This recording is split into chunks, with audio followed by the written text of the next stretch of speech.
breathing, where doors close and silence begins. Before you surrender to the feeling of relaxation, if you find a sanctuary in our stories, feel free to support our channel with a like and subscribe. Tell me in the comments, from which corner of the world are you listening tonight? And what does the hour feel like for you right now? These small details make us a true community. You'll find only a few ads in the first 15 minutes. Then everything vanishes. After that, nothing will interrupt your journey into calm. I hope you give this experience a chance, for I am certain you won't find stories quite like these anywhere else. Now, dim the bright lights. Let the gentle hum of a water or the whisper of distant rain surround you, and don't let the thunder frighten you. Let's begin the journey.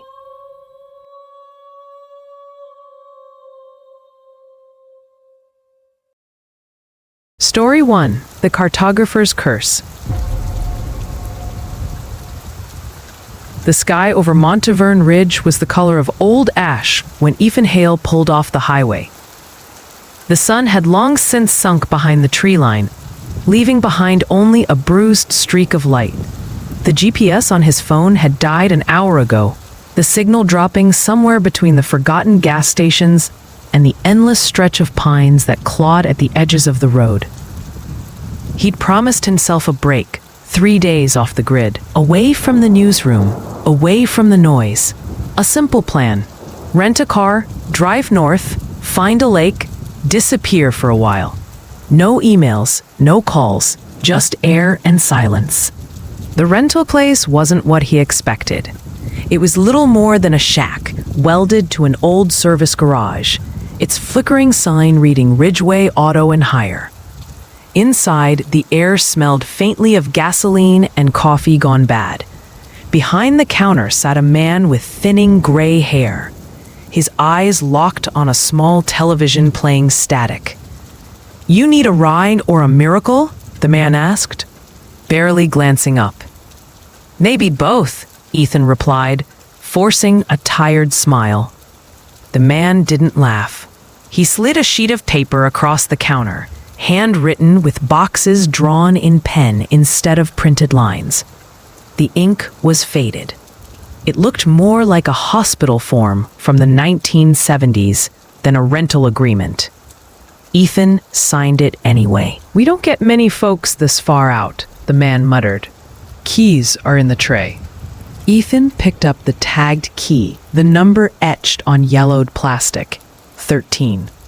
Of course. The car was a faded silver sedan, the kind that had seen better decades. He threw his duffel in the back seat, turned the key, and the engine coughed to life like something reluctant to wake. The dashboard lights flickered, oil, engine, battery, then settled into an uneasy hum. As he adjusted the rear view mirror, he noticed something strange. The built-in GPS unit glowed faintly, even though it wasn't turned on. The display showed a single red dot pulsing on a blank map. No roads, no text, just coordinates, and a small line of text that read, "Route incomplete." He pressed a few buttons, but the screen didn't respond. Probably a leftover glitch, he thought. He unplugged it and tossed it into the glove box before pulling out of the lot. The road wound through dense forest, trees leaning in like they wanted to listen. The deeper he drove, the weaker his cell signal became, until finally, the bars vanished altogether. The quiet was heavy. Every crackle from the tires over gravel felt amplified.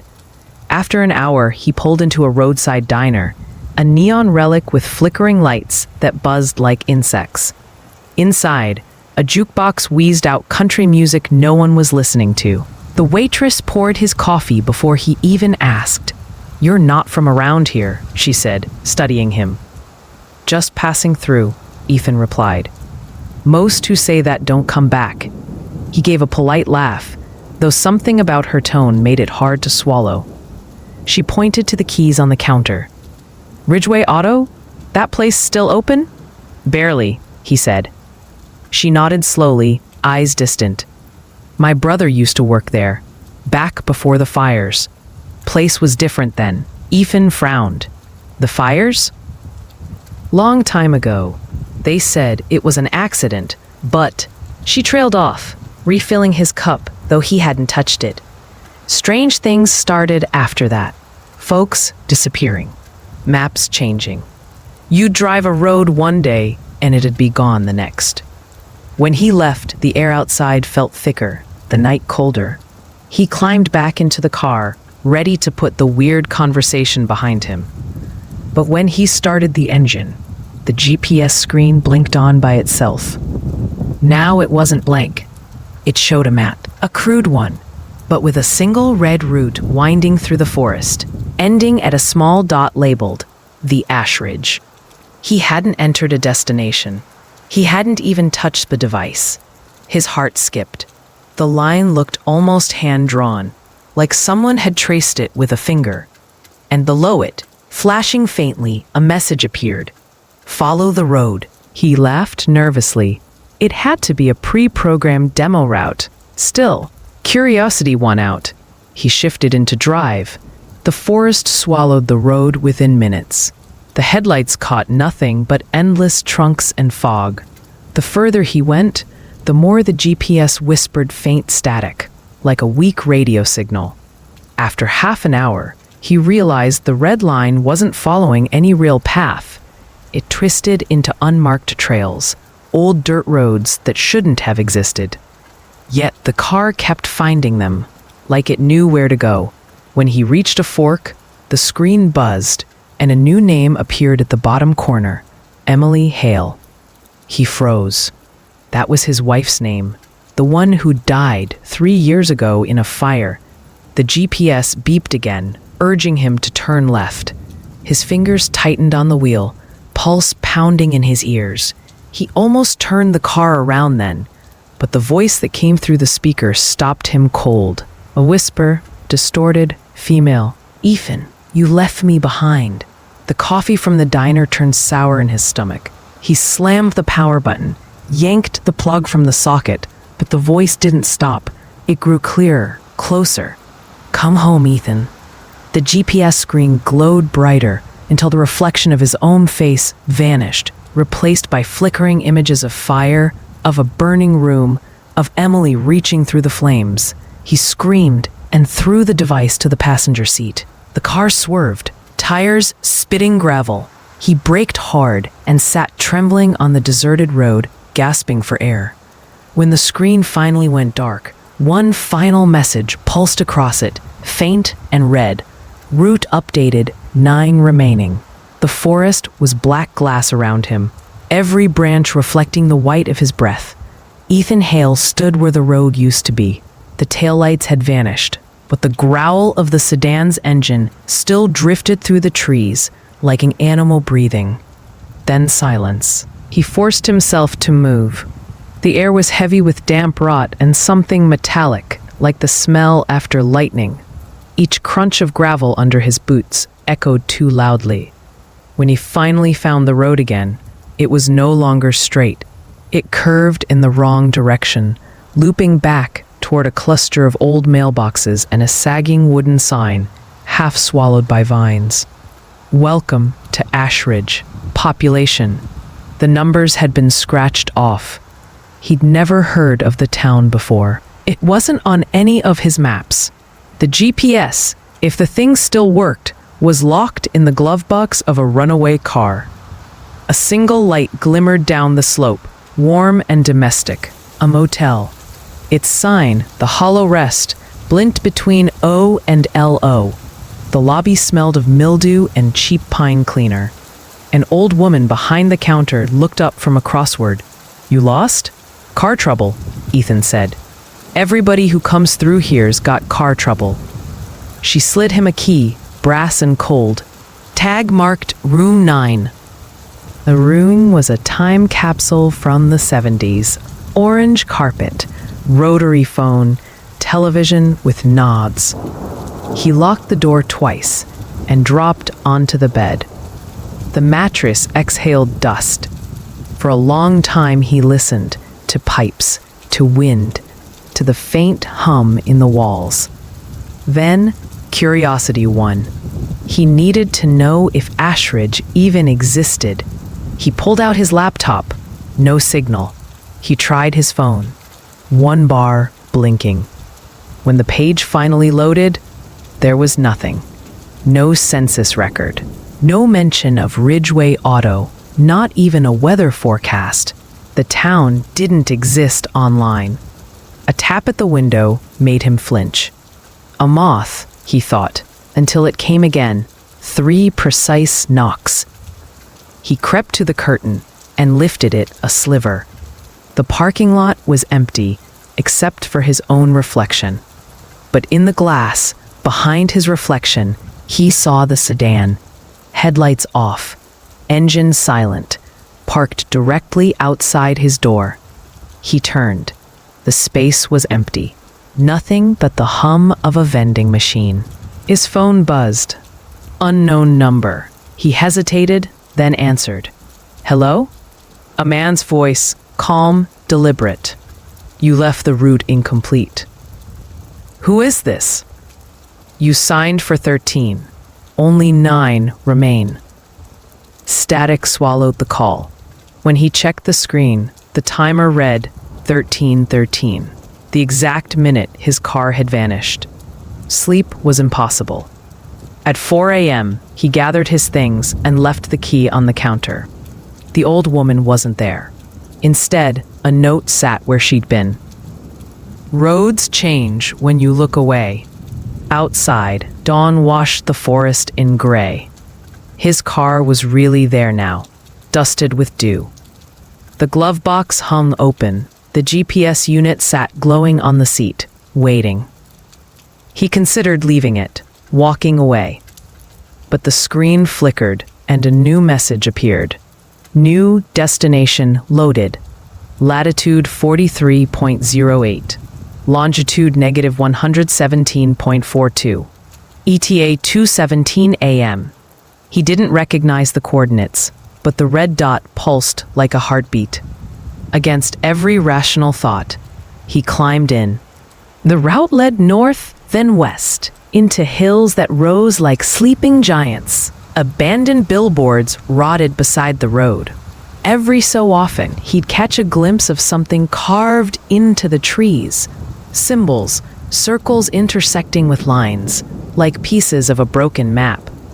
The GPS whispered again, the voice softer this time, almost pleading.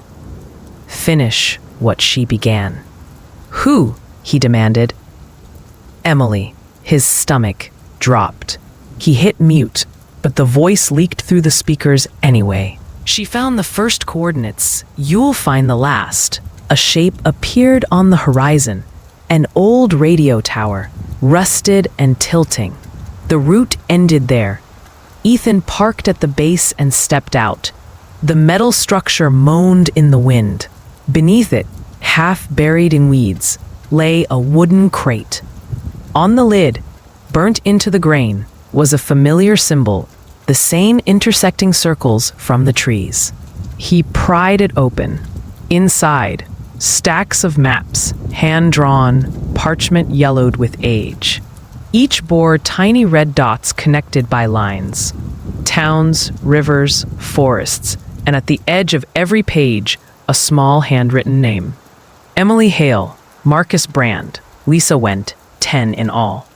The last map was blank except for one word written in the center. Ethan. Wind whipped through the trees. Somewhere behind him, gravel shifted. He turned, but no one was there. Only the faint smell of smoke. Then his car door slammed shut by itself. The GPS unit glowed bright red. and through the windshield he saw the screen, now filled with dozens of dots, each pulsing faster and faster until they merged into a single symbol, a compass made of eyes. He stepped closer, drawn like a moth. The radio hissed to life. Route updated, 8 remaining. The tower lights flickered once, then went dark. The wind howled around the old radio tower, a hollow scream echoing through the girders. Ethan stood motionless, the faint red glow from the GPS painting his face in ghost light. His pulse thudded in time with the rhythmic flicker of the coordinates on the screen. Latitude 43.08, longitude -117.42. The same numbers repeated, cycling every few seconds. But below them, a new line of text began to form, one letter at a time. Entry required. He swallowed hard. Entry to what? As if in answer, the earth trembled, barely noticeable but enough to make the tower creak. He looked down. Just beyond the wooden crate where he'd found the maps, weeds bent away from a patch of cracked asphalt. Beneath it, a rusted iron hatch was half buried in soil and roots, a metal ring set into its center. Ethan crouched, brushing away the dirt. The words Ridgeway Access 01 were stamped around the rim, barely legible through the rust. It must have been part of the old service tunnels from decades ago when the area was used for mining. Or maybe something else entirely. He hesitated, the smell of damp metal thick in his nostrils. Then the GPS beeped again. 3 sharp tones, insistent, impatient. Entry required. Fine, he muttered, gripping the ring. The hatch groaned as he pulled.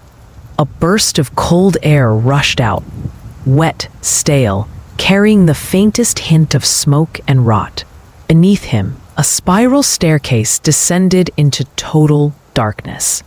He turned on his phone's flashlight and started down. The walls were lined with old concrete, wet with condensation. Graffiti etched into the surface. Circles, arrows, and strange sigils that reminded him of the maps. Each step echoed too long, like the space below was larger than it should be. By the time he reached the bottom, the air had turned colder, the smell stronger. Burnt wood, oil, and something faintly metallic. He found himself in a narrow corridor, the floor littered with scraps of paper and empty film canisters. On the wall, half hidden beneath grime, a faded logo read, Ridgeway Geological Survey, 1974. He moved deeper, light cutting through the black. Every 50 feet, rusted doors lined the corridor, most welded shut. One, however, stood open. Inside was a projection room. A reel-to-reel projector sat on a table, coated in dust. Next to it lay a film tin labeled Cartographer Session 3. He hesitated, then threaded the film through the projector. The reel clicked to life, sputtering, and a flickering image danced across the wall. A man appeared on the screen, mid-40s, gaunt, wearing a surveyor's uniform. His voice crackled through unseen speakers. Test 3. Mapping attempt unsuccessful. Coordinates resist alignment. Each point moves after recording, as if the terrain itself rejects containment. Ethan leaned closer. The man's eyes shifted nervously toward the camera. If anyone finds this, the map isn't a tool. It's a trap. The Cartographer'S, the footage warped, frames melting into static. For an instant, the screen flashed something else. A series of faces, eyes wide, mouths open, all screaming soundlessly. Then darkness. The projector kept spinning long after the film ended, clicking in an endless loop. Ethan stepped back, breathing hard. The word Cartographer's clung to his thoughts. He'd seen it before. On the crate, on the tower, now here. Who were they? He turned toward the corridor, intending to leave, but froze. Someone was standing at the far end of the hallway. a tall figure in a crimson coat, motionless, facing him. The flashlight beam quivered in Ethan's trembling hand. The figure didn't move, didn't speak, just watched. Then, in one fluid motion, it lifted an arm and pointed back toward the room. Ethan stumbled backward. When he blinked, the figure was gone. The GPS in his jacket pocket buzzed violently. He pulled it out. The display now showed 2 dots, one stationary, his, and another moving rapidly toward it. He didn't wait. He ran through the corridor, retracing his steps to the spiral staircase. Every echo sounded like footsteps chasing him. He reached the top, shoved the hatch open, and burst into the cold night air. For a moment, he thought he was safe. Then he saw them. At the base of the hill, half hidden in fog, stood 9 figures, each wearing the same crimson coat, heads tilted toward him in perfect unison. No movement, no sound, just watching. The GPS screen flickered one last time and went black. He staggered backward toward his car, fumbling for the keys. The instant he touched the door handle, a voice whispered from directly behind him, the same man's voice from the film. "You're finishing our map." Ethan spun, but there was no one there. Only the smell of ash, stronger than before. When he looked back toward the hill, the 9 figures were gone. He drove until dawn without stopping. Every time he checked the rearview mirror, he thought he saw flashes of red between the trees, coats moving where there should have been only shadow. By sunrise, he reached the highway again, shaking, exhausted, trying to convince himself it had been exhaustion, stress, anything rational. Then he glanced at the passenger seat. The GPS was back on, faintly glowing. Route updated, 8 remaining.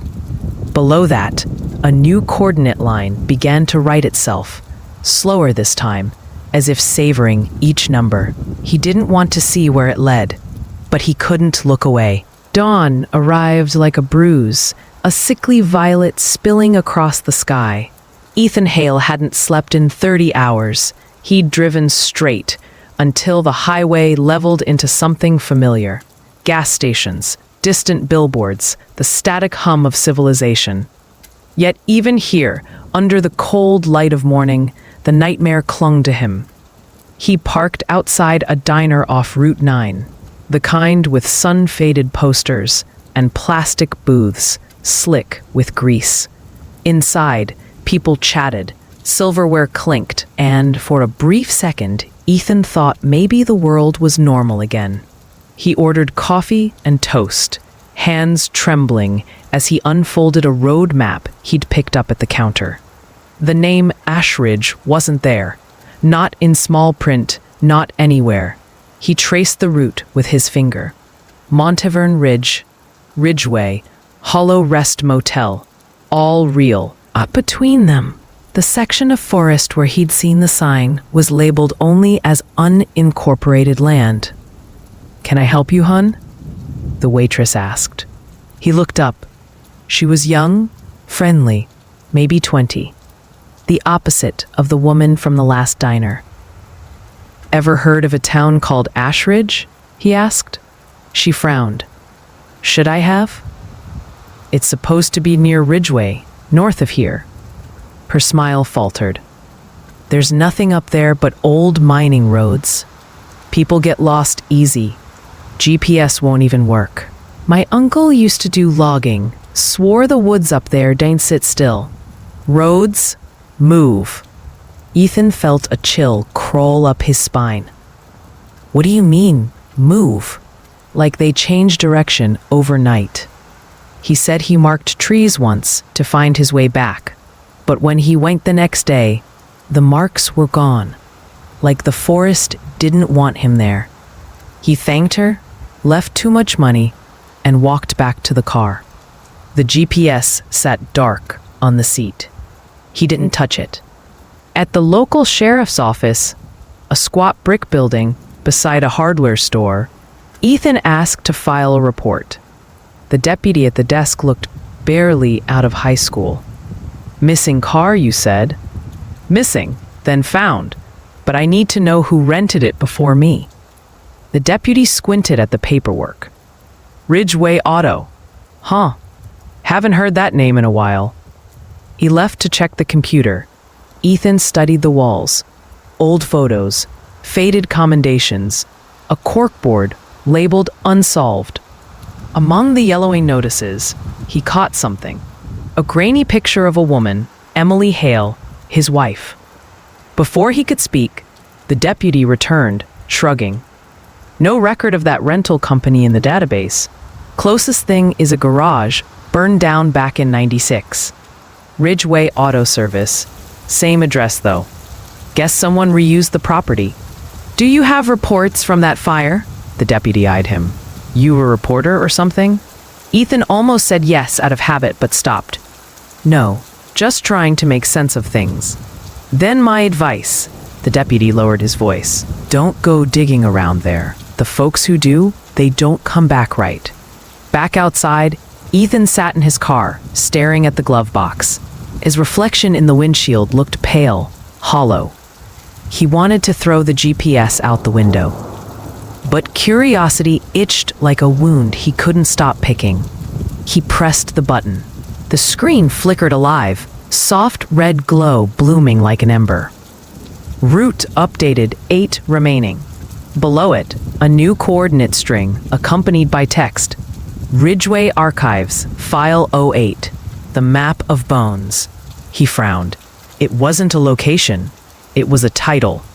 And beneath that, another message appeared in smaller letters. ETA, 02:17 a.m., the same time as before. His phone buzzed then, a text from an unknown number. "Do not go alone." No sender, no thread. Before he could reply, a knock on his window made him jump. A man in his 60s stood outside, gray beard, thick glasses, wearing a coat too heavy for the weather. Ethan rolled the window down halfway. "You're Hale," the man said, voice trembling slightly. "Do I know you?" "Not yet." The man looked around nervously. "Name's Calloway. Used to work for the Geological Survey back in the '70s. You've been to the tower, haven't you?" Ethan's blood went cold. "How do you?" Calloway raised a finger. "Keep your voice down. They listen through machines now. Phones, radios, GPS units. Anything that maps." He tapped the glass of the GPS through the window. "That thing's not showing you directions. It's building a path." "A path to what?" "To itself." Calloway stepped back, glancing toward the woods at the edge of town. "If you want answers, meet me at the old library before dark. Don't bring that device inside." Before Ethan could say another word, the old man walked away, vanishing into the parking lot crowd as if he'd never been there. The Ridgeway Public Library was little more than a 2-story brick shell. Most of the windows were boarded. A hand-painted sign read, "Closed for renovation," though no work seemed to be happening. Ethan arrived near dusk, leaving the GPS locked in the glove box, wrapped in a blanket just to be safe. The inside of the library smelled like paper rot and mildew. Faded posters of geography exhibits curled from the walls. In the back, between 2 collapsed bookshelves, Calloway waited with a flashlight and a stack of boxes. "Close the door," he said. "They don't like open doors." Ethan did as told. "Who are they?" "The Cartographer'S." Calloway opened a file. Inside were photocopies of hand-drawn maps identical to the ones Ethan had found under the radio tower. "Government never funded us to chart this area." "The Cartographer'S did. They called it Project Meridian. Said it was to test new satellite mapping." He spread several sheets across a dusty table. Each map showed identical landscapes, but the coordinates shifted between versions. like the land itself had moved. They weren't mapping geography, Calloway whispered. They were mapping memory. Every disappearance, every fire, every name. They weren't accidents. Each event was a mark on the Earth's surface, a pattern. Ethan stared at the overlapping red dots. A pattern for what? Calloway looked him dead in the eye. Resurrection. Before Ethan could process it, the lights flickered. A deep hum rose from somewhere beneath the floor. Steady, rhythmic, mechanical. Calloway froze. They found us. A windows exploded inward. Ethan ducked as glass showered across the floor.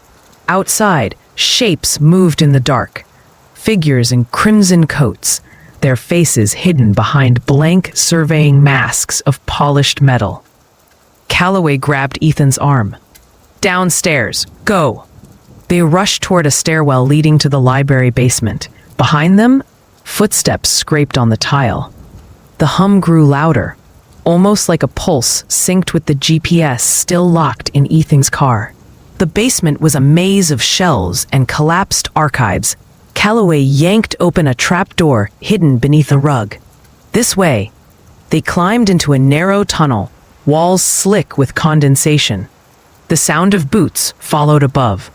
Ethan's flashlight beam wavered. Where does this lead? To the old Ridgeway mines. The cartographers built their first map there. That's where you'll find your next coordinate. My next what? Calloway turned, eyes wide. You don't understand. It's already chosen you. The moment you followed the first route, you became part of the map. You can't just stop. Something slammed above them, heavy, deliberate. Dust rained from the ceiling. Calloway pressed a crumpled envelope into Ethan's hand. Inside is the only way to end it. Don't open it until you're alone. Before Ethan could respond, a sharp crack echoed through the tunnel. Calloway's flashlight went out, then his scream. Ethan turned his light back on, but the tunnel behind him was empty. Only the echo of his own breath remained.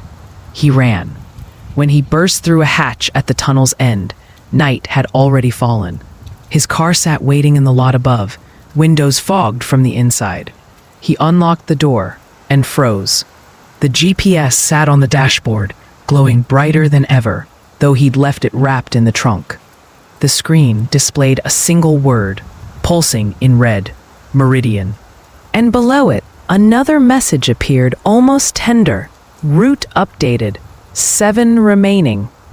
The night wrapped around Ethan Hale like wet fabric. The GPS pulsed on the dashboard, its glow painting the fog in shades of blood. He stood outside the car, breath clouding, still gripping the envelope Calloway had shoved into his hand before the man vanished. He tore it open. Inside were 4 yellowed pages, brittle and reeking of mildew. Each was covered in looping handwriting, Calloway's journal entries, dated from 1976, the year Project Meridian began. June 3rd. They told us we'd be mapping seismic activity, but the coordinates don't match any plate lines. When we plot them on the grid, they form a symbol, a compass over a skull. The chief calls it the Meridian Seal. June 12th. First disappearance today. Martin went to check sensor B3 and never came back. The coordinates shifted after sunset. We followed the new reading, found nothing but his boots and a trail of ash. July 4th. They keep saying the map must be complete. Every life lost adds a new point. The chief believes the Earth remembers us through suffering. He says the map is alive. The last entry was short, scrawled in a shaking hand. If you're reading this, the Meridian has chosen you. Burn the map before it finishes itself. Or it will start again with your name. Ethan's stomach turned. He folded the pages and slid them into his pocket. When he looked back at the GPS, the screen had changed. Now it showed a skeleton of roads forming a circle around the town. At the center pulsed a single dot marked Ridgeway Mine 1. Beneath it flashed the same ETA, 0:2017 a.m. He whispered, "You've got to be kidding me." He drove. The road twisted through pine and mist, the world shrinking to 2 headlight beams and the red pulse of the device. As the minutes crawled past, the forest thinned. The mine appeared, an open maw of rock fenced by rusted wire. A wooden sign lay face down in the dirt, its letters charred away. He parked and stepped out. The air was colder here, heavy with the smell of iron and decay. The mine's entrance gaped like a throat. From inside came a sound, a faint scraping, rhythmic, like metal dragged across stone. He turned on his flashlight and ducked beneath the collapsed frame. The tunnel sloped downward, walls glistening with damp minerals. Old carts sat abandoned, their wheels fused by rust. Every few yards, white markings lined the walls, numbers, symbols, and short words etched in chalk. Sector B, Meridian 3, alignment. He followed the tunnel until it opened into a chamber. And there, in the center, stood a table of stone, covered in what looked like bones. Not human, too small, too many joints. They were arranged in circles, vertebrae and ribs, forming patterns that mirrored the maps he'd been. At the edge of the table rested a metal compass, its needle spinning violently though there was no wind. Pinned beneath the compass was a photograph. It was Emily, his wife, standing beside a younger Calloway, both wearing surveyor jackets. On the back, a note in Emily's handwriting. "For Ethan, finish what we couldn't." His pulse roared in his ears. No, that's impossible. The compass needle froze. The GPS in his pocket buzzed. He pulled it out. The screen showed a live feed. Rainy and flickering. A camera's view inside the chamber, but from above, as if something watched him through the rock. Then the image shifted, showing Emily again. Not the photograph, but moving, breathing. Her eyes glowed pale white. "You followed the map, Ethan," she whispered from the speaker. "Now you must finish it." The chamber lights, weak lanterns that shouldn't have had power, flared to life, blinding him. When his vision cleared, he wasn't alone. 9 figures in crimson coats encircled the stone table. Their masks were polished survey plates, featureless except for faint etchings that shimmered like constellations.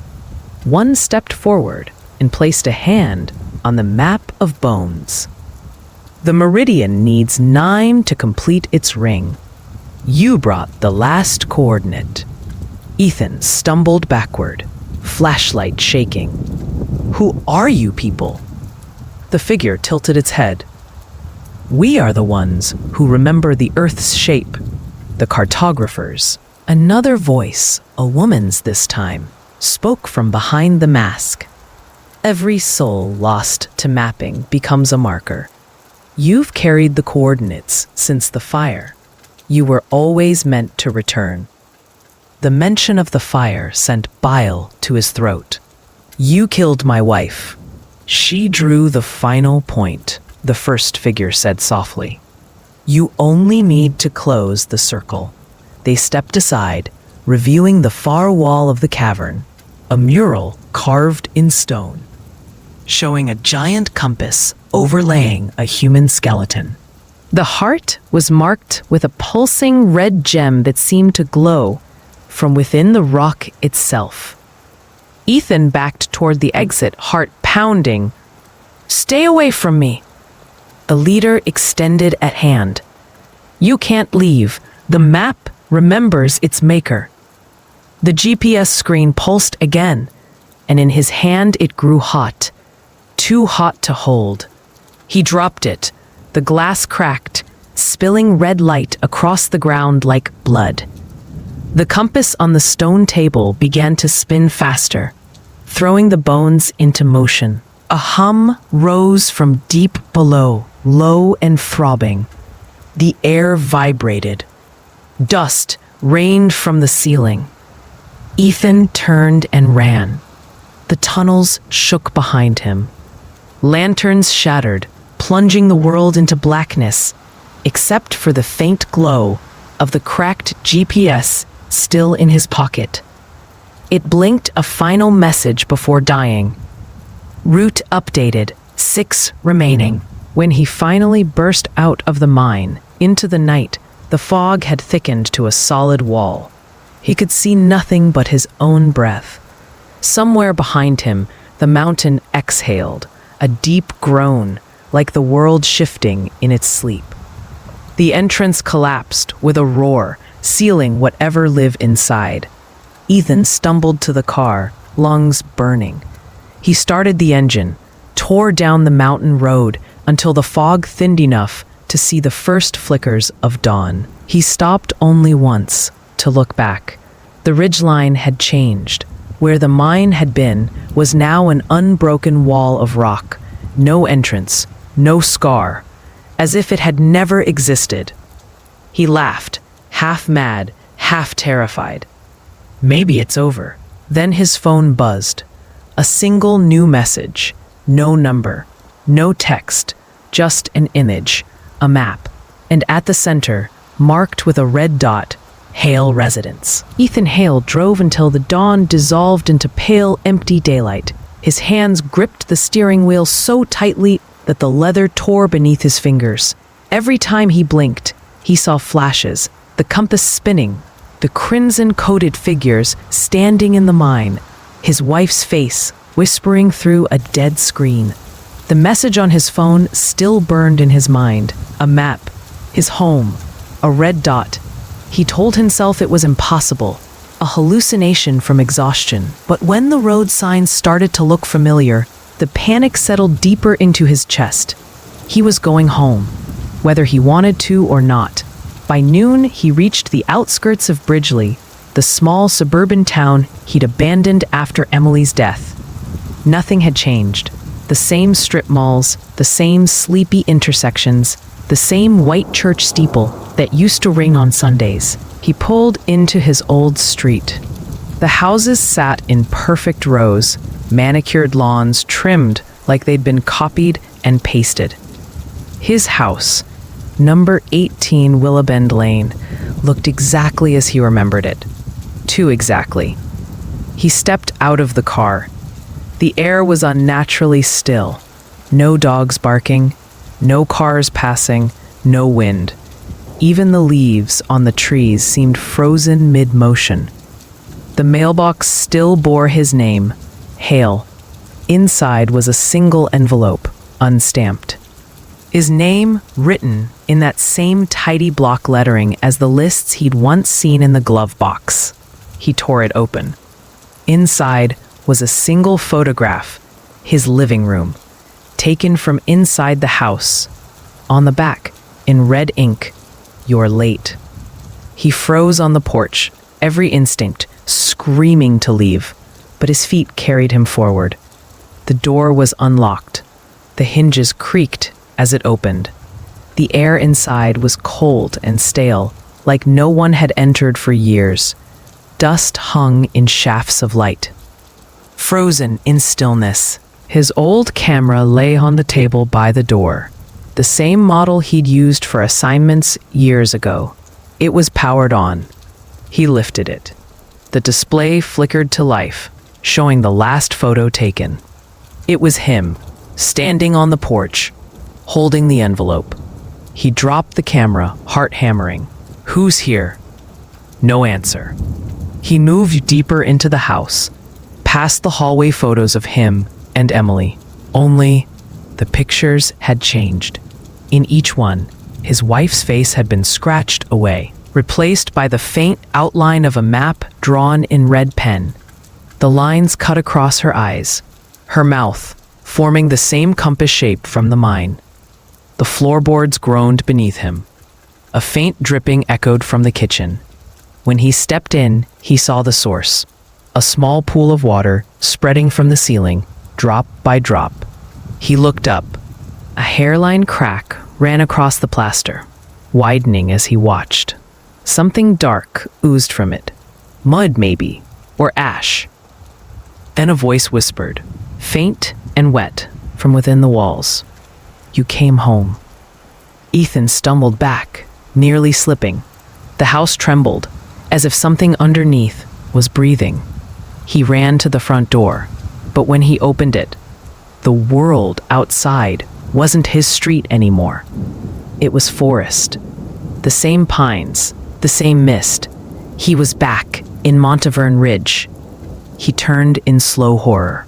Inside of the house was the same, but the windows showed only trees and fog pressing against the glass. The GPS on the table lit up again. He hadn't brought it inside. It had followed him somehow, sitting neatly beside the old camera. Its screen showed a single coordinate and a word pulsing in red. Meridian completion site. Below. Then the sound came. A low creak from beneath the floorboards. He tore the rug aside, revealing a trapdoor he'd never seen before. It was old, the wood warped, the handle rusted. From below came the same whispering, layered voices murmuring in unison. Finish the map, complete the circle. He lifted the hatch. Cold air poured out, thick with dust and decay. A staircase spiraled into blackness, faint light glowing at the bottom. He descended slowly, flashlight trembling in his grip. The steps opened into a subterranean chamber directly beneath the house. The walls were lined with survey maps, pinned in neat rows, their paper yellow and curling at the edges. Each map showed his neighborhood, but every time the streets were slightly different, as though reality itself had been redrawn again and again. At the center of the room stood a familiar object, the stone table from the mine. It shouldn't have been possible, yet here it was, the compass resting on top, its needle spinning lazily. Around it, the bones had returned, smaller now, almost human. Ethan approached slowly. On the wall behind the table hung a massive parchment map.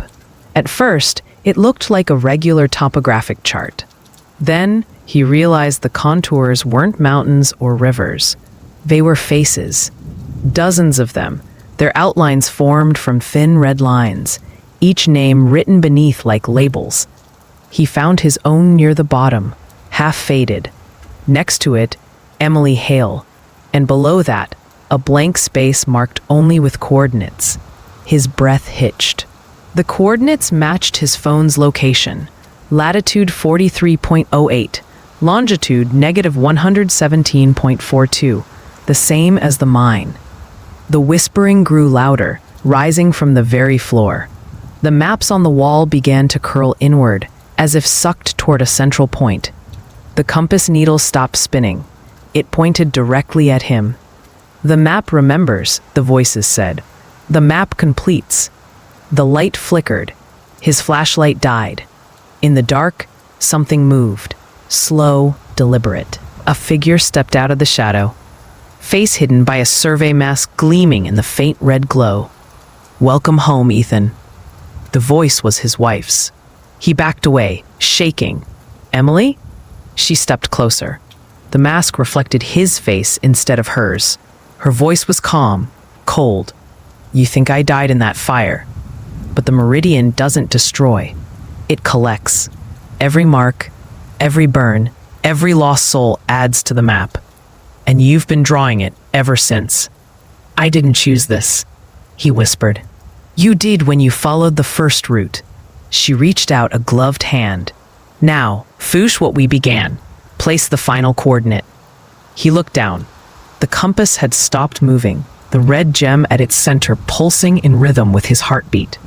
He realized what she meant. The last coordinate wasn't a place. It was him. He shook his head violently. "No, the map needs closure," she said softly. "It needs you." The walls began to shudder, dust raining from the ceiling. The floor beneath the stone table cracked open, revealing a glowing chasm filled with twisting red light. He felt the pull, a gravity that wasn't physical, but mental, dragging his consciousness toward the void. The voices rose, chanting coordinates in perfect rhythm. Latitude 43.08. Longitude -117.42. He fought to stay upright, gripping the wall, but the room itself bent inward like the world was folding around him. "Emily," he shouted, "if you're still in there, let me end it." For a second, the chanting stopped. The light dimmed. He thought he saw her real face behind the mask, tired, pleading. "Then finish it, Ethan. End the map." He seized the compass and slammed it against the stone, shattering the gem at its center. A shockwave of sound burst through the room, deafening, and the maps on the wall ignited in red fire. The last thing he saw before the world went white was the GPS, flickering to life one final time. Route complete, 0 remaining. When he opened his eyes, he was sitting in his car. It was daylight. Birds sang outside. His house looked normal again. No fog, no forest, no trapdoor. The GPS sat dark on the seat beside him. He reached for it with trembling hands, half expecting it to come alive again, but it didn't. For the first time in days, the air was silent. He leaned back, exhaling shakily. It's over. Then his phone buzzed. One new message, no number. It read, "Every map begins somewhere." And below it, a single red dot, moving slowly across the screen, heading north. It had been 73 days since Ethan Hale last saw the map. Or at least that's what he told himself. The morning still came.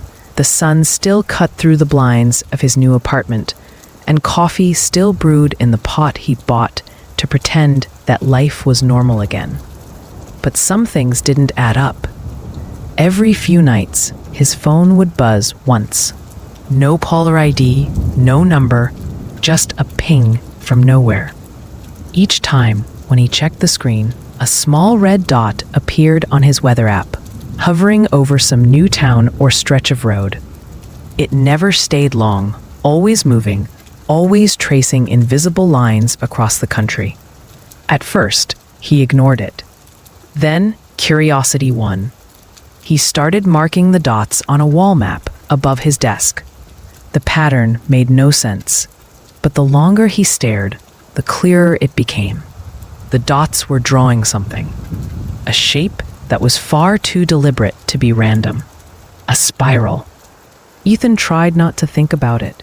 He filled his days with work, freelance cartography gigs that kept him in front of screens, not cameras. But no matter what he mapped, terrain, pipelines, even old geological charts, the same faint spiral appeared if he zoomed out far enough. When he called tech support about his glitch, they laughed it off. When he swapped laptops, the spiral followed. When he used pen and paper, his hand traced it unconsciously. By week 4, he started seeing the symbol everywhere, in water stains, in cracks on the ceiling, in the coffee he spilled on his notebook. It was spreading.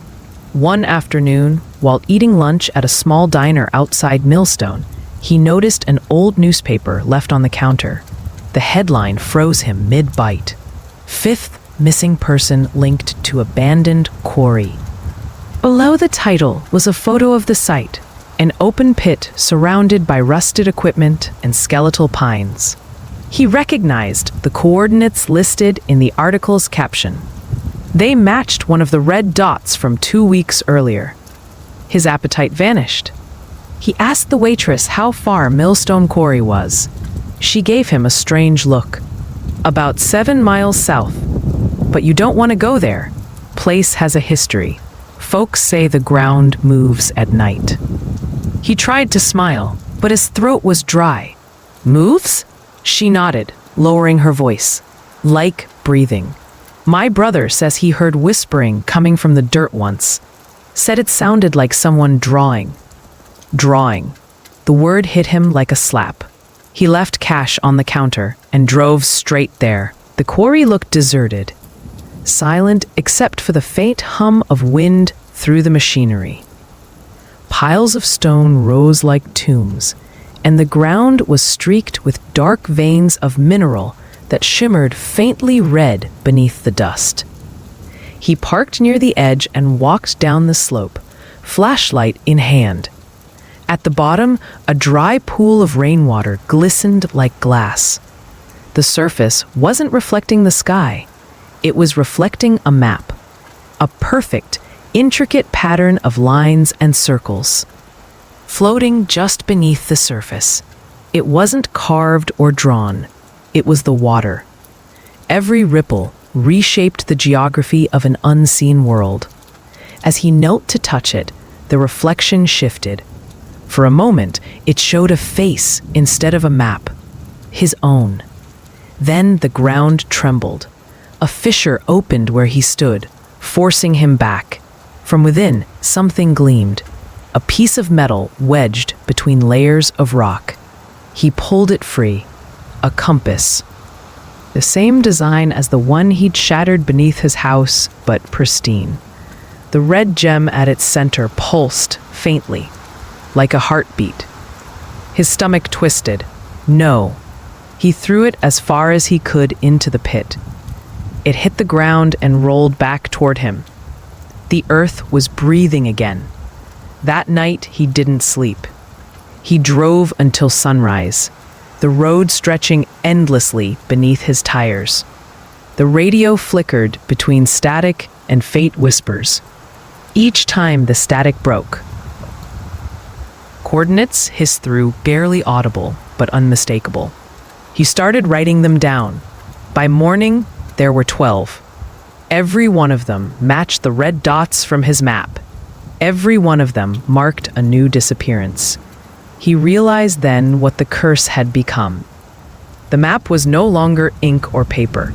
It was living, shifting, using him as its eyes, marking new points on itself through every person it touched. He wasn't cursed. He was the cartographer now. Desperation led him to contact the only person who might believe him, Dr. Mara Kincaid, a linguist and folklore researcher who'd published papers on geospatial possession phenomena. They'd exchanged emails years ago when he was documenting ancient navigation symbols for a museum project. She'd been eccentric but brilliant, claiming that maps could act as conduits between dimensions when marked with sacred geometry. When he called, she answered on the first ring. "Ethan Hale," she said softly. "I've been expecting you." He froze. Expecting how? The pattern. It's reaching out again. You broke the compass, didn't you? He hesitated. Yes. That was your first mistake, she replied. The compass was never the source. It was the anchor. You removed the only thing keeping it tethered. The it being what exactly? An Iridian consciousness, she said. The god of direction. You set it free and now it's rewriting itself through human minds. That's why you're seeing the spiral. It's trying to find its way back. Ethan stared out the window. You sound like you knew this was coming. She exhaled. I did. Your great-grandfather wrote to me once, said he found a map that wouldn't stop changing. I thought it was metaphor. I was wrong. There was silence on the line. Then she said, Ethan, where are you right now? He looked at the dashboard GPS. A red dot pulsed faintly on the screen, heading north, toward something. Don't go further, she warned. Whatever coordinates it's giving you, that's not a place. It's a summoning pattern. Each point completed brings the meridian closer to manifesting in this world. You have to stop it. How? She hesitated. You'll need to find the original map, the one your ancestor used. Destroy that, and the cycle might end. Where is it? Last recorded location was buried with him. Ethan swallowed hard. And where's he buried? There was a long pause. Then she said, Millstone, the quarry. The line went dead. He stared at the phone for a long time, the silence pressing in. Outside, the sky was bruising purple, the horizon sharp as a blade. He turned the car around. For hours, he drove back toward the quarry, the world outside growing darker, quieter, emptier. The highway signs no longer had names, only coordinates. Even the DAS gauge began to move erratically, twitching like a heartbeat. By the time he reached the edge of Millstone again, the air smelled of copper and rain. The ground shimmered faintly red, pulsing in rhythm with the compass he'd thrown away. At the center of the pit, the fissure yawned open wider than before, and from within came a sound like the turning of pages. Ethan descended. The ground was slick with mud and fragments of stone. He followed the whispering down into the fissure, where a single coffin lay embedded in the rock, split open like a wound. Inside, what remained of his great-grandfather lay perfectly preserved, hands clutching a rolled parchment against his chest. The original map. He reached for it. The parchment unfurled on its own, glowing faintly in the dark. The ink lines pulsed like veins, and at the center of the spiral, he saw something written in blood-red script. The final cartographer will complete the circle. A sudden tremor shook the pit. Voices rose from the earth again, chanting coordinates, 13 this time. Ethan looked down and realized the 13th dot was under his feet. The ground cracked open. A cold red light poured out, swallowing him whole. He came to with dirt in his mouth and blood on his palms. For a moment, Ethan thought he'd been buried alive. The air was damp and heavy, thick with the smell of rust and soil. When he opened his eyes, the sky above him wasn't a sky at all. It was parchment. The clouds were ink stains. The stars were pinholes bleeding through from another layer of paper. The world around him looked drawn, sketched hastily, like a cartographer's rough draft of reality. He staggered to his feet, every movement sending small ripples through the ground, as if he were standing atop stretched canvas. Beneath the surface, faint red lines pulsed, connecting in geometric patterns that resembled the spiral. He wasn't just in the map, he was the map. Voices drifted through the air, soft at first, like whispers of a turning page. Then they sharpened, multiplying, overlapping. Each voice spoke a coordinate, a direction, a distance. East by northeast, 42 degrees south. He covered his ears, but the numbers pressed against his skull, vibrating like trapped insects. He screamed, but his voice didn't echo. Instead, it folded into the air, transforming into another set of coordinates that etched themselves across the dirt at his feet. 42 degrees 16, 121 degrees 48, west. He didn't recognize it, but something inside him did. His body began moving before his mind caught up. He walked toward the direction the numbers pointed, through a landscape that shifted as he moved, trees bending into spires, rivers flattening into lines, the horizon folding and unfolding like paper being creased. He walked for what felt like hours until he reached a structure rising from the mist. A church. At least that's what it once was. Its steeple leaned unnaturally, the wood blackened and slick with decay. Symbols were carved into the door, spirals, arrows, and concentric circles overlapping each other in a dizzying pattern. He pushed it open, the hinges screamed. Inside, pews were overturned. The altar collapsed. But in the center of the nave stood something impossible. A mirror, tall as a doorway, framed in carved obsidian. Its surface shimmered, not reflecting him, but a dozen other versions of himself. Each reflection was slightly different. One with eyes hollowed out. One with his skin covered in ink. One screaming silently while the others watched. Then one of the reflections moved before he did. Ethan froze. The reflection smiled. A voice came from behind the glass. His voice, but colder. "You shouldn't have come back." Ethan stepped back, his pulse hammering. "Who are you?" The reflection tilted its head. "I'm the one who finished the map." "That's impossible." "Is it?" The reflection's eyes glowed faintly red. "You think the meridian creates maps? No, it writes people. You, me, everyone who touches it. We're just coordinates in its design." Ethan shook his head. "No, you're not real." The reflection grinned wider. "Neither are you." The glass rippled, and the figure stepped forward, half through, half out. The air bent around him, warping like heat. Ethan stumbled backward, tripping over a fallen pew. From the mirror's depths, more shapes began to emerge, dozens, hundreds, each version of himself, carrying the same red glowing compass embedded in their chests. They spoke as one. The circle is almost complete. The church trembled. The walls folded inward like paper.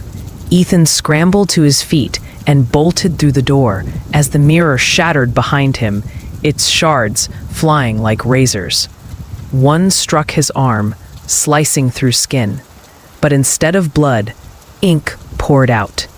He didn't stop running until he reached the edge of the forest. The trees here weren't trees.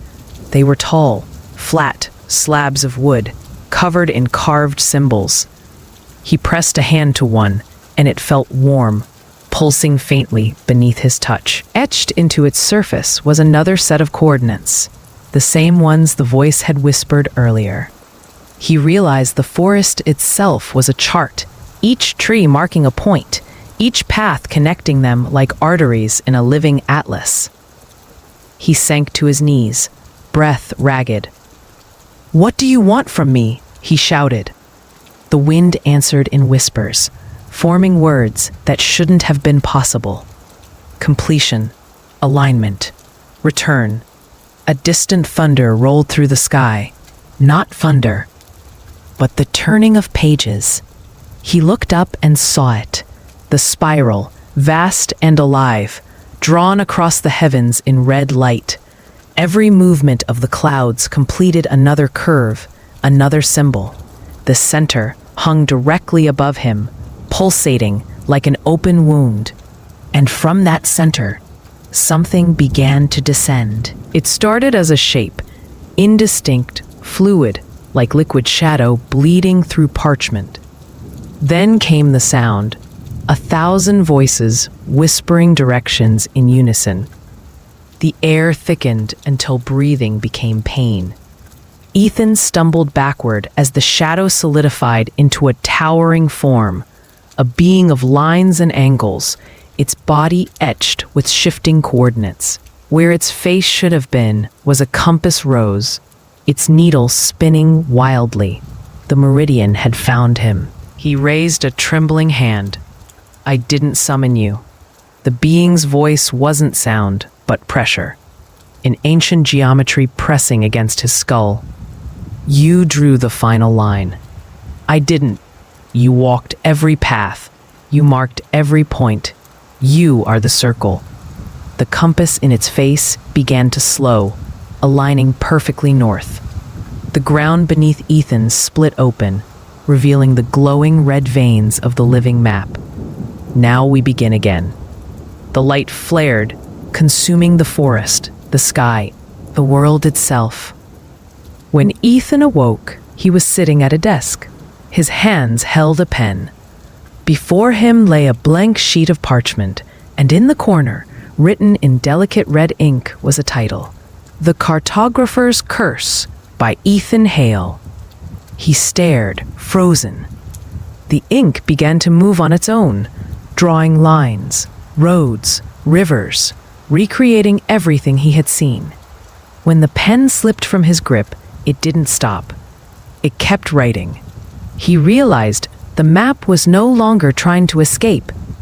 It was starting over. Ethan didn't remember leaving the desk. He didn't remember falling asleep. But when he opened his eyes again, the sun was high, and the parchment lay on the table, no longer blank. The ink had spread while he slept, spilling beyond the borders of the paper. It had crawled across the wood, onto the walls, the floor, the ceiling, turning his small apartment into a three-dimensional map. Rivers ran up the corners, roads crossed the ceiling beams, mountains bulged faintly through the wallpaper like breathing skin. He stepped back, dizzy. Every direction he turned, the geography pulsed faintly, as though the building itself had veins.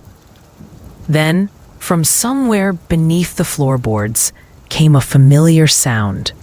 Tick, tick, tick. It was the compass. Ethan crouched low, pressing his ear against the boards. The ticking grew louder, closer, until one of the lines on the floor split open like a wound. A small, circular object pushed through the gap, spinning on its edge. The compass rolled to a stop at his feet. Its needle didn't point north anymore. It spun freely, faster and faster, until the red gem at its center began to glow. He whispered, "I threw you away." The gem pulsed in response, once, twice, and then the voice came again, faint but unmistakable. "You didn't throw me away, you only threw away your direction." The floor trembled. Ethan staggered back as the map on the walls began to shift. Roads bent, rivers bled into new paths, mountains inverted themselves, forming craters. The world was redrawing itself. And at the center of it all, right there his desk sat, was a single word scrawled in blood-colored ink: convergence. He stumbled outside, clutching his head. The street was gone. In its place stretched a long, narrow path of dirt, like a single road etched across the horizon. On either side, buildings flickered between existence and outline, as if the world couldn't decide what belonged there. A few figures wandered aimlessly, but when he called to them, they didn't respond. He approached one, a woman standing beside a mailbox. She turned toward him, and his breath caught. Her face was half-drawn, one eye detailed and lice-like, the other a rough sketch. Her mouth opened and closed without sound, her outline trembling. "Help me," she mouthed silently. Then her body collapsed inward, folding flat into the street, like a page turning in reverse. The ground absorbed her. Ethan stumbled backward, heart hammering.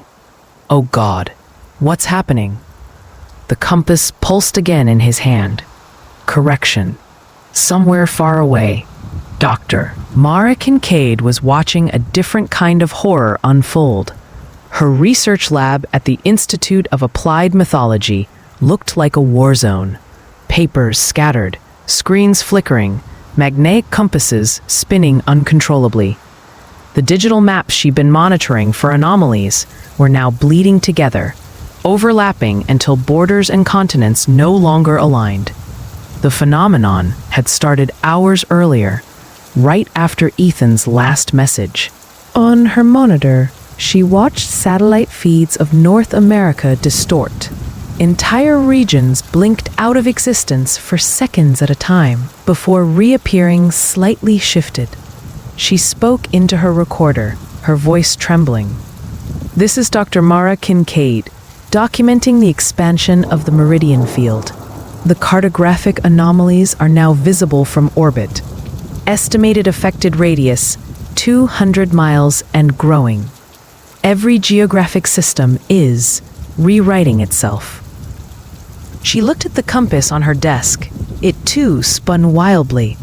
"Ethan Hale," she said softly, "what did you do?" By dusk, Ethan found himself standing on a bridge that hadn't existed that morning. Beneath it ran a river of ink, thick, reflective, whispering.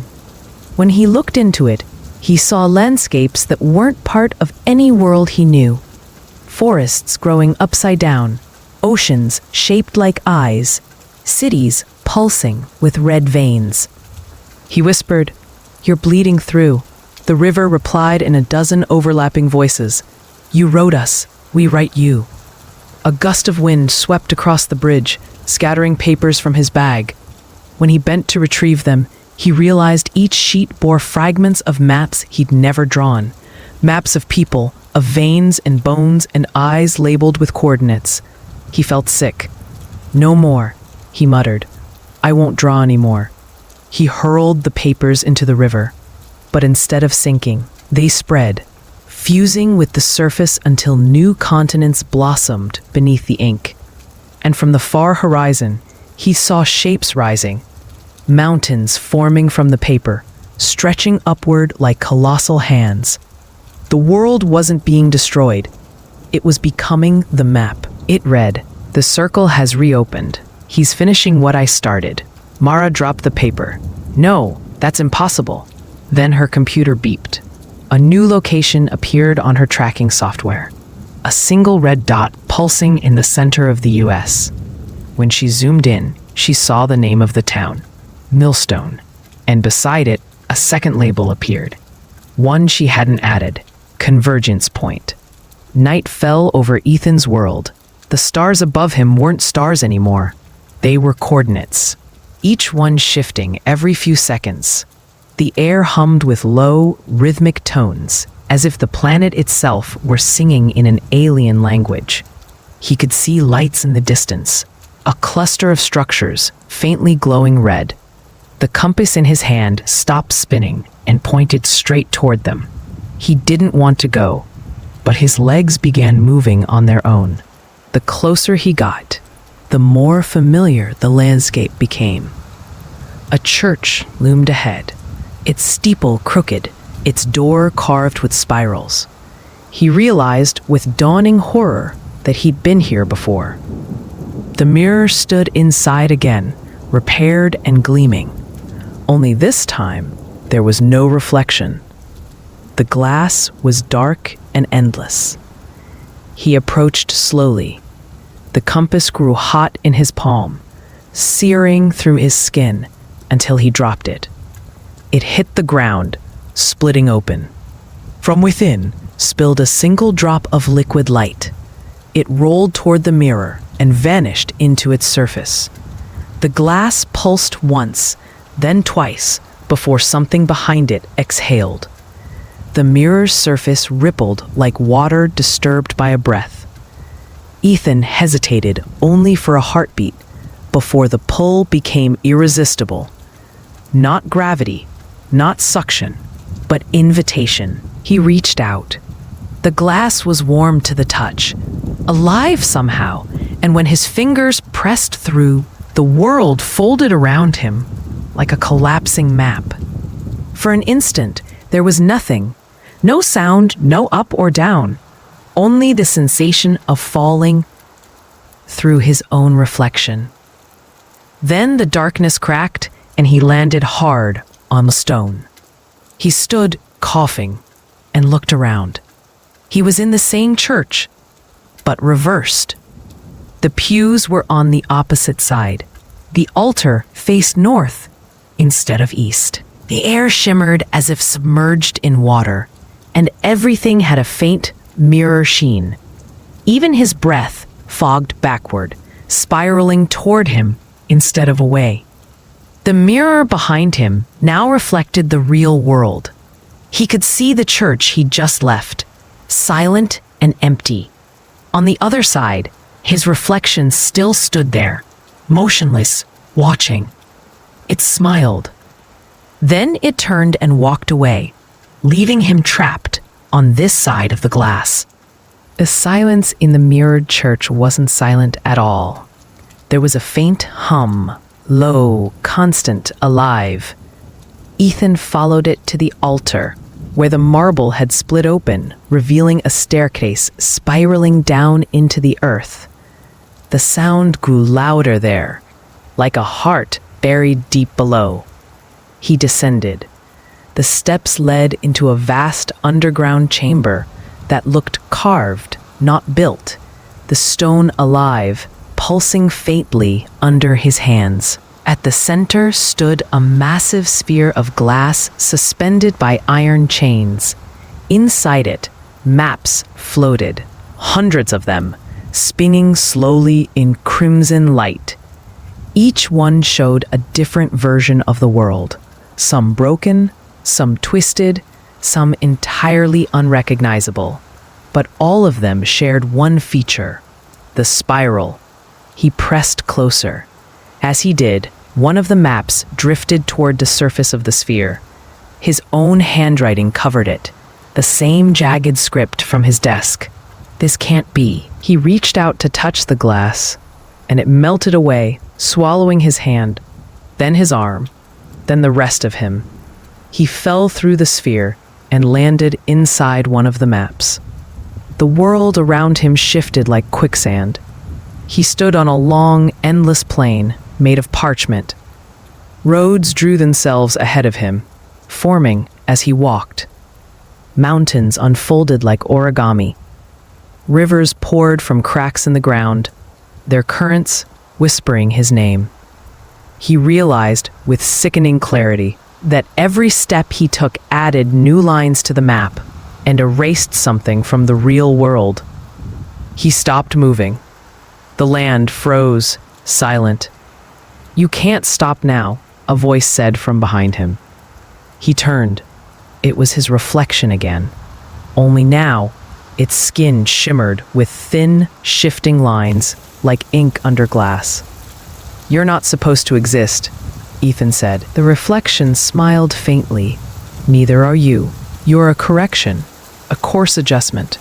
The meridian wrote you into the margins to balance the error." "What error?" The map was too perfect. The reflection began to walk in a circle around him, each step etching glowing symbols into the ground. The meridian was meant to chart all worlds, every possibility, every life, every ending. But perfection cannot grow, so it needed an imperfection, a flaw. "You're saying I'm the flaw?" The reflection nodded. The final coordinate, the point where the map turns inward. Ethan felt the compass in his pocket heat up, pulsing in time with the reflection's steps. Then what happens if the circle completes? The reflection's grin widened. Then the map wakes up. Meanwhile, far above ground, in the real world, Dr. Mara Kincaid drove through the forested backroads leading toward Millstone. Rain lashed her windshield. The GPS had stopped working 30 minutes ago, the coordinates flickering between nonsense symbols. Every compass needle in her car spun violently, but she kept driving, following something deeper, an instinct. At the passenger seat, she clutched Ethan's last email. "If you find this, follow the map to where it folds in on itself. That's where I'll be." Lightning flashed. In that brief light, she saw the town sign through the trees, crooked, half-rotted but unmistakable. Millstone, Pup. The moment she crossed the threshold, her phone died. Below the earth, Ethan felt the world pulse again. The reflections stopped circling. The symbols it had carved now glowed red-hot, spreading outward in a perfect spiral. The lines reached the horizon, connecting with others he hadn't noticed before. Thousands of them, each glowing brighter, until the entire sky turned crimson. He backed away. "You're finishing it." His reflection's voice deepened, layered now with hundreds of others. "We already have. The ground split open beneath him, and a massive structure began to rise, not made of stone, but of glass and light, as if the entire world were a living diagram. At its apex, suspended in the air, was the compass, spinning faster than ever. The voice echoed from everywhere. Every map leads home. Welcome back to the center. The compass needle stopped, pointed straight down, and the ground gave way. Ethan plunged through a tunnel of mirrors. Each pane flashed a different version of him. A child holding a crayon, a soldier drawing battle lines, an old man tracing constellations in the dirt. Lives he didn't live, but somehow remembered. They all whispered as he fell. "Draw it right this time." He hit the ground hard and looked up. He was standing in a vast cathedral made of mirrors, endless reflections stacked to infinity. At the center stood the meridian, now fully formed, its body a constantly shifting labyrinth of coordinates and red light. Ethan stumbled forward. "You're not real." The meridian's voice came from all directions. "Reality is a consensus of lines. You drew yours poorly." "What do you want from me?" "Completion. You are the final cartographer. Your blood carries the ink that binds all worlds." He looked down. His veins glowed faint red. His pulse matched the rhythm of the spinning compass above. "Finish the map," the meridian whispered, "or it will finish you." Far above, Mara reached the church. Its doors were open, light pouring through in waves of crimson. She stepped inside, shielding her eyes. The mirror stood there, alive with movement, faces, places, entire landscapes flickering across its surface. And deep within it, she saw him, Ethan, standing in front of a colossal figure of light. "Ethan!" she shouted. For a moment, he looked up. Their eyes met through the glass. He mouthed a single word, "Run." Then the mirror shattered. The explosion threw her backward through the doors. When she looked up, the church was gone. Only a crater remained, glowing faintly red in the rain. Inside the crater, the ground shifted, tracing a single, perfect spiral. Rain poured into the crater, like ink spilling across paper. Dr. Mara Kincaid stood at its edge, soaked to the bone, her breath coming out in shivers. The spiral glowing in the dirt wasn't static. It pulsed, alive, each curve moving slightly, breathing as though the ground itself was drawing and erasing in real time. "Ethan," she whispered. The wind carried his name back to her, not an echo, but a voice. "Still here." She froze. The voice didn't come from the crater, it came from everywhere. "Ethan?" The rain slowed. Drops hung in the air, suspended mid-fall. The world had paused. The spiral below her brightened, and the space inside it deepened into a void. Not darkness, but absence. Then something surfaced from within. A book. It rose slowly, dripping with light instead of water. Its cover bound in material that looked like skin and parchment fused together. Etched into its front was the same spiral, perfectly centered, pulsing faintly red. Mara stepped closer, her hand trembling. The moment her fingers brushed the cover, the air cracked like thunder. The book opened on its own. Pages turned rapidly, faster than any wind could move them. Each one filled with maps, diagrams, handwriting. Ethan's handwriting. She saw the evolution of his descent. Notes about the compass, the voices, coordinates scribbled and crossed out, and beneath them, symbols she recognized from her own research. Ancient cartographic sigils used by the early Meridian Order, a sect that believed the Earth was not a planet, but a living script.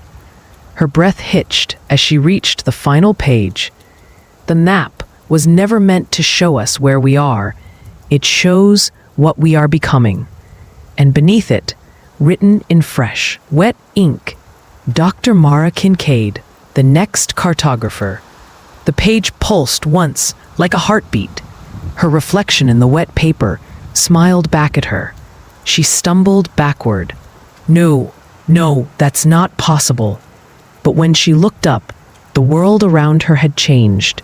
The forest was gone, the crater gone. Each star was a point of reference, each cloud a contour line. And in the distance, she saw a silhouette, Ethan, standing in the middle of the spiral, his body flickering between flesh and ink. "Ethan," she called, running toward him. He didn't turn. When she reached him, she saw why. His eyes were blank, glowing, faintly red. His chest moved in rhythm with the spiral beneath him. He was part of it. "You shouldn't have followed me," he said softly, though his mouth barely moved. "I had to," she replied. "You were lost." "No one's lost," he said. "We're just misplaced coordinates." She shook her head. "We can stop this." "There's nothing to stop," he interrupted gently. "The map isn't destroying us, it's absorbing us. Every story, every place, every person, all drawn together into a single cartography of existence. It's what it's always wanted." He raised a hand and placed it against her chest. His touch was warm, but where his fingers rested, faint red lines began to spread beneath her skin, branching veins of light that pulsed like a heartbeat. "It chose you next." Mara stumbled back. "Ethan, fight it." "You can't fight direction." He smiled faintly, and his body began to dissolve, ink rising from his form like smoke, spiraling upward into the sky.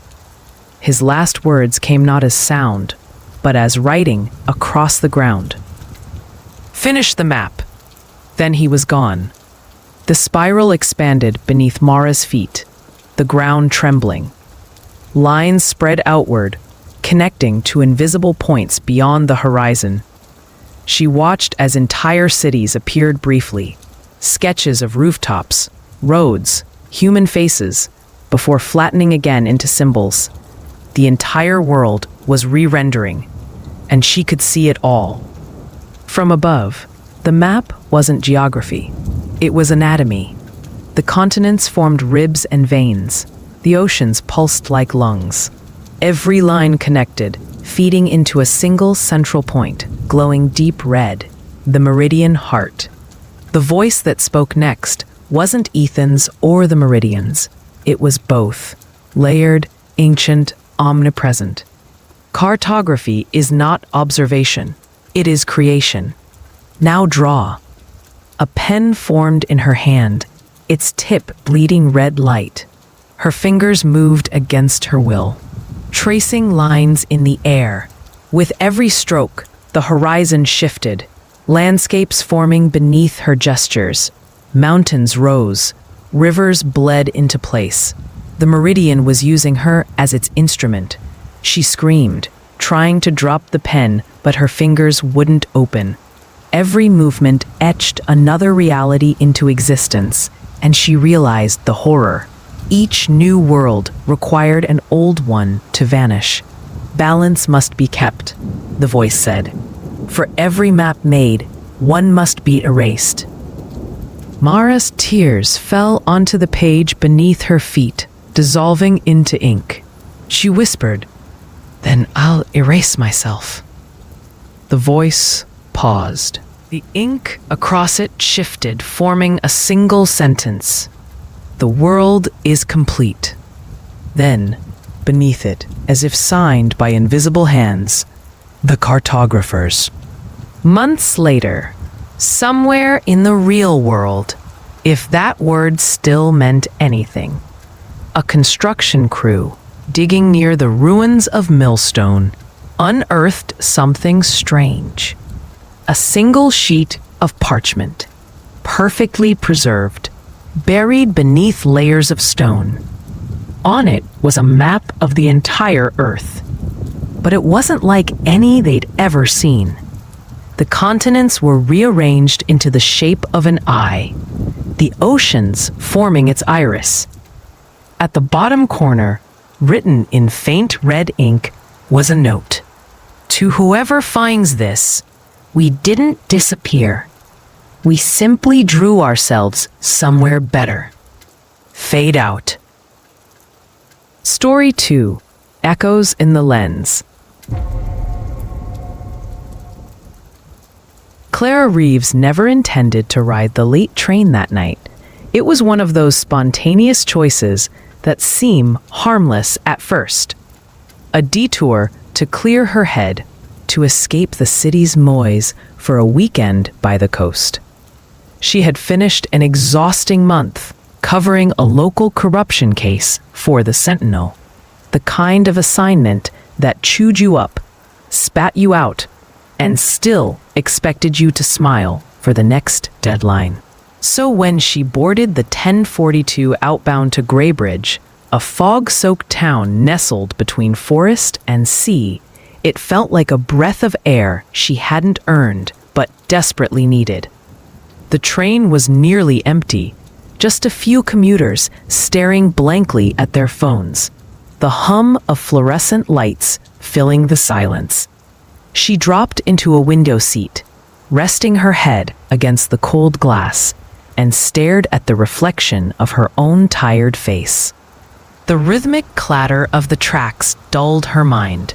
For the first time in weeks, she allowed herself to drift. In her lap sat her digital camera, a battered Nikon she'd used for years. It wasn't just a tool for work. It was a diary, a witness. Inside were hundreds of photos she hadn't yet backed up. Portraits, landscapes, her apartment, her friends. Fragments of a life she'd curated behind the lens. Somewhere between the city center and the coastal suburbs, sleep claimed her. When she woke, the train had emptied. Graybridge Station stood quiet under the thin glow of platform lights. The sea fog rolled across the tracks like smoke. She stretched, grabbed her bag, and hurried off, half awake, half dreaming. It wasn't until she reached her small rental car that the hollow feeling struck. She patted her pockets, rummaged through her tote, then froze. The camera was gone. At first, she assumed she'd misplaced it. Maybe left it on the seat. She sprinted back toward the train, but the conductor was already locking the doors. "Please," she said breathlessly. "I left something on board." The man's expression softened. "Train's heading back to the yard. Lost and Found'll open in the morning." Morning. The word hit like a punch. She needed that camera now, not just for her next assignment, but because it held everything she hadn't dared to delete. Photos of her late father, of her apartment, of herself. By the time she reached the small inn she booked for the weekend, the adrenaline had burned off, leaving a leaden exhaustion. She connected her laptop to the inn's spotty Wi-Fi, logged into her cloud account, and opened the camera's GPS tracking feature. Something she'd installed years ago, but never needed. A single blue dot blinked on the map. It wasn't far, less than 20 miles away, somewhere between the train depot and the industrial edge of Graybridge. The dot moved slowly, pausing every few blocks as if whoever had the camera was walking, not driving. Clara's stomach tightened. She watched it stop in front of a street name she didn't recognize, Holloway Lane. The neighborhood looked residential. Narrow streets, old houses, nothing remarkable. Then the dot went still and didn't move again. She refreshed the map twice. It stayed frozen there, steady and deliberate, as if the camera had found a home. She should have called the police, but she didn't. It wasn't just pride, it was disbelief. How do you explain to an officer that someone stole your memories? that it wasn't the device that mattered, but the intimacy inside it. Instead, she emailed the rail company's Lost and Found, filed a report online, and told herself she'd check the address in the morning. A stupid idea, maybe. But curiosity had always been her undoing. She spent that night tossing in the narrow inn bed, replaying every image stored on that SD card. Her father smiling at the lake house, the skyline from her apartment balcony, her reflection accidentally caught in the mirror of her living room. Whoever held that camera now could see her life.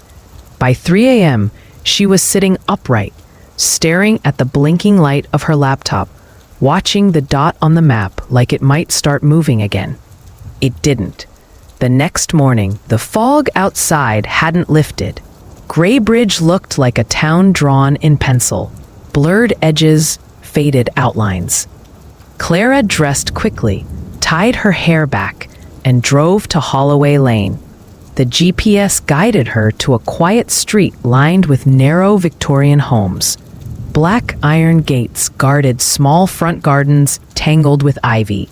Children's toys lay abandoned on stoops. Her pulse quickened as the tracker zeroed in on one house near the end of the block, number 47. Red brick facade, curtains drawn, a single porch light still on in daylight. The blue dot on her screen blinked directly over it. She parked across the street, engine idling, eyes on the windows. Nothing moved. No sign of life. After 10 minutes, she climbed out, crossed the street, and stood at the gate. The lock was broken, hanging loosely. She hesitated. The air felt heavier here, the silence sharper. But curiosity pressed harder than fear. She stepped inside. The path to the door was lined with fallen leaves. She rang the bell. No answer. Tried again. Still nothing. Then she heard it, faint but unmistakable. The click of a camera shutter. It came from inside. Every instinct told her to run, but her body refused. She backed away slowly, heart pounding, staring at the dark windows. The sound came again, click, click, then silence. Clara turned and fled to her car, fumbling with the keys. She drove straight back to the inn, shaking so hard she could barely hold the steering wheel. Inside her room, she double-locked the door and opened the laptop again. The GPS tracker now showed no signal. The dot was gone. That should have been a relief. It wasn't. An hour later, she checked her email, hoping for a reply from Lost and Found. There was a new message instead. No subject line, no sender name, just one sentence. You shouldn't have come. And attached, a single photo. It showed the street outside her inn, taken from a window, taken minutes ago. She slammed the laptop shut, adrenaline flooding her system. Someone was nearby, watching. She paced the room, checked the blinds, then the hallway outside. Empty. The inn's corridors were silent, lined with fading wallpaper and framed seascapes. She forced herself to breathe, to think logically. Maybe it was a cruel prank.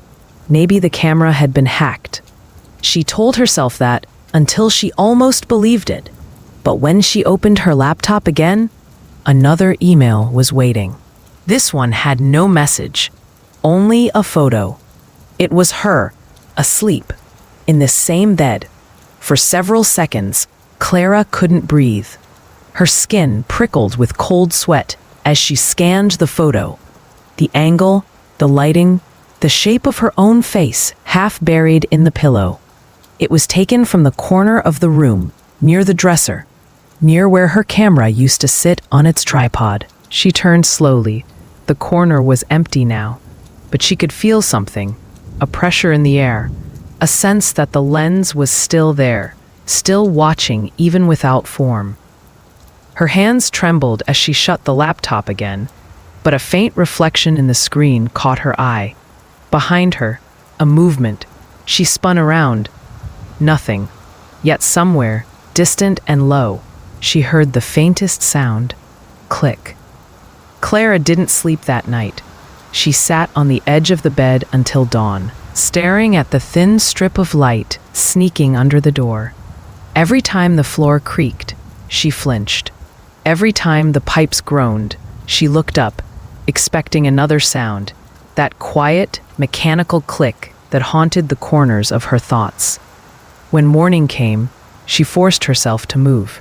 She packed her things, left the inn's key on the counter, and drove away before the manager even woke. She didn't look back, but she couldn't leave Graybridge just yet, not without answers. The emails had come from somewhere, and she knew enough about digital footprints to trace them. If she could pinpoint the sender, maybe she could prove it was just a hacker, a cruel, faceless prankster hiding behind a screen.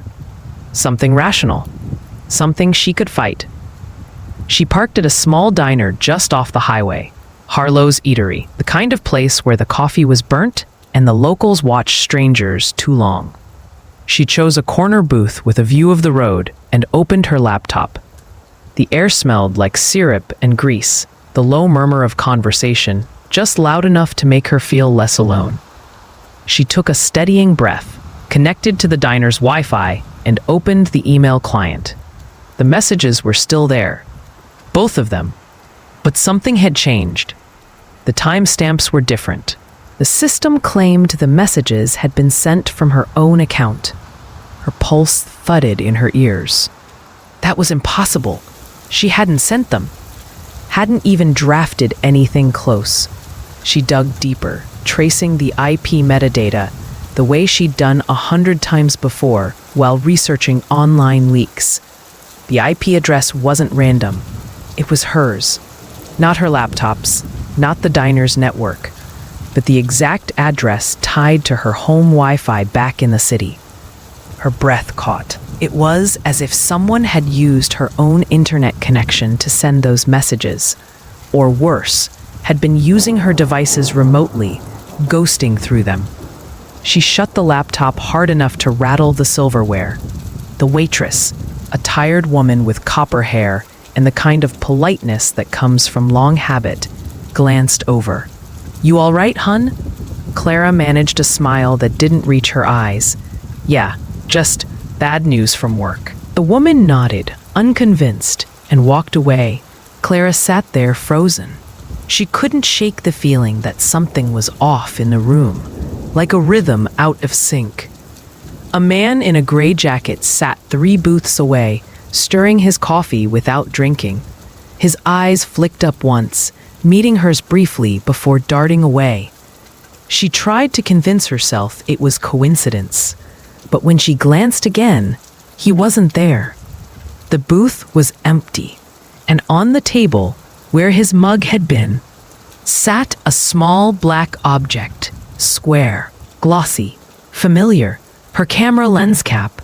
Clara's stomach dropped. She stood abruptly, knocking her knee on the table. "Hey," the waitress called after her, but she was already halfway to the door, heart hammering.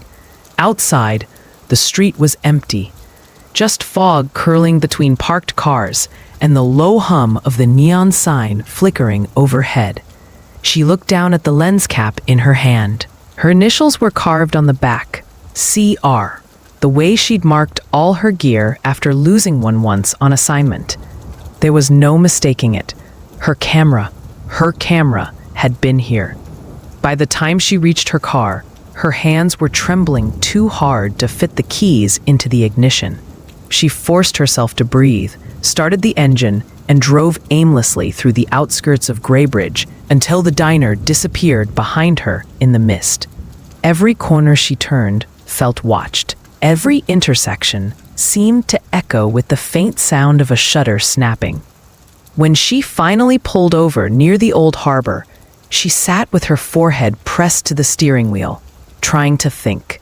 There had to be a rational explanation. Someone found the camera on the train. They looked through it, saw her ID in one of the shots, maybe a business card. They thought it'd be funny to scare her.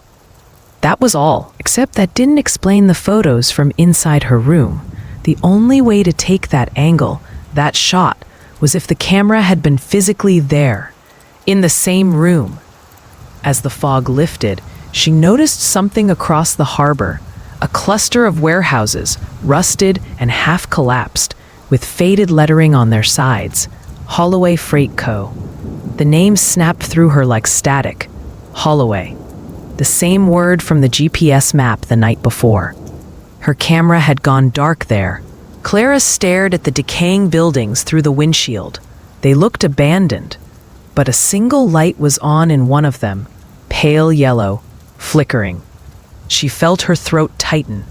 She knew she should drive away, call the police, leave this to someone else. But curiosity and fear wove together into something sharper, something that felt almost like compulsion. She reached for her camera bag, empty of course, then for the flashlight in her glove compartment, and stepped out of the car. The wind off the water was colder than it should have been, the kind that carried whispers.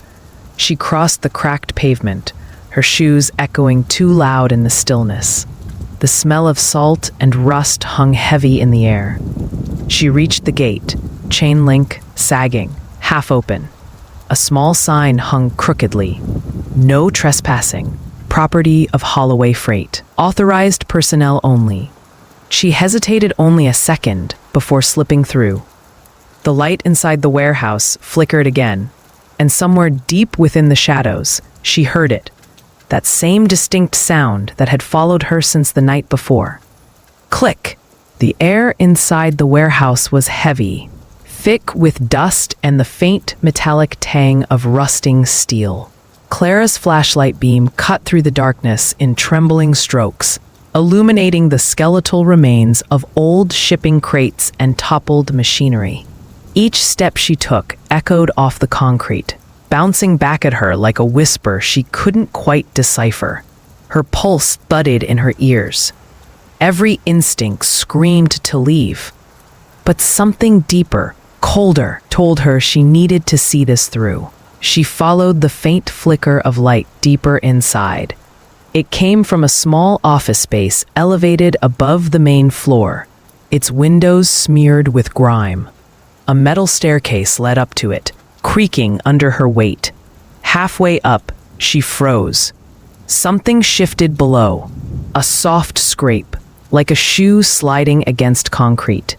She held her breath and aimed the flashlight downward. Nothing. Just empty space. Dust swirling in her beam like ash. She forced herself to move. When she reached the top, the light source revealed itself.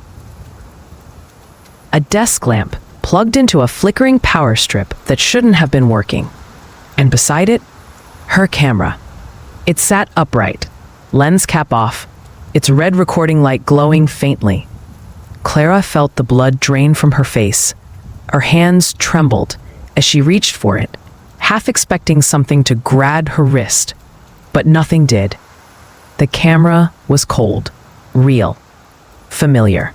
She pressed play. The screen came to life, static first, then a frame. Her own apartment. Her breath caught in her throat. The footage showed her sleeping. The camera placed at the end of her bed. Then, slowly, the angle shifted. The image shook slightly, refocusing. It zoomed in on her face, her sleeping face. She stumbled backward, hitting the desk. The impact sent a drawer sliding open, spilling papers across the floor. Among them, she saw photos, dozens, maybe hundreds, each one a still image from the footage. All of her, sitting at her laptop, brushing her hair, cooking, moments she thought she'd lived alone. And at the bottom of the pile, one last photo. It was taken just hours ago. Clara standing outside Harlow's diner, looking through the glass door, directly into the camera. She hadn't seen anyone there. She hadn't felt anyone. Her breathing turned ragged. She turned to run, but froze again. The lamp on the desk flickered. The hum of electricity deepened, pulsing. Her camera, still on, made a faint mechanical sound. It was zooming in, but the lens wasn't pointed at her anymore. It faced the grimy office window, aimed toward the warehouse floor below.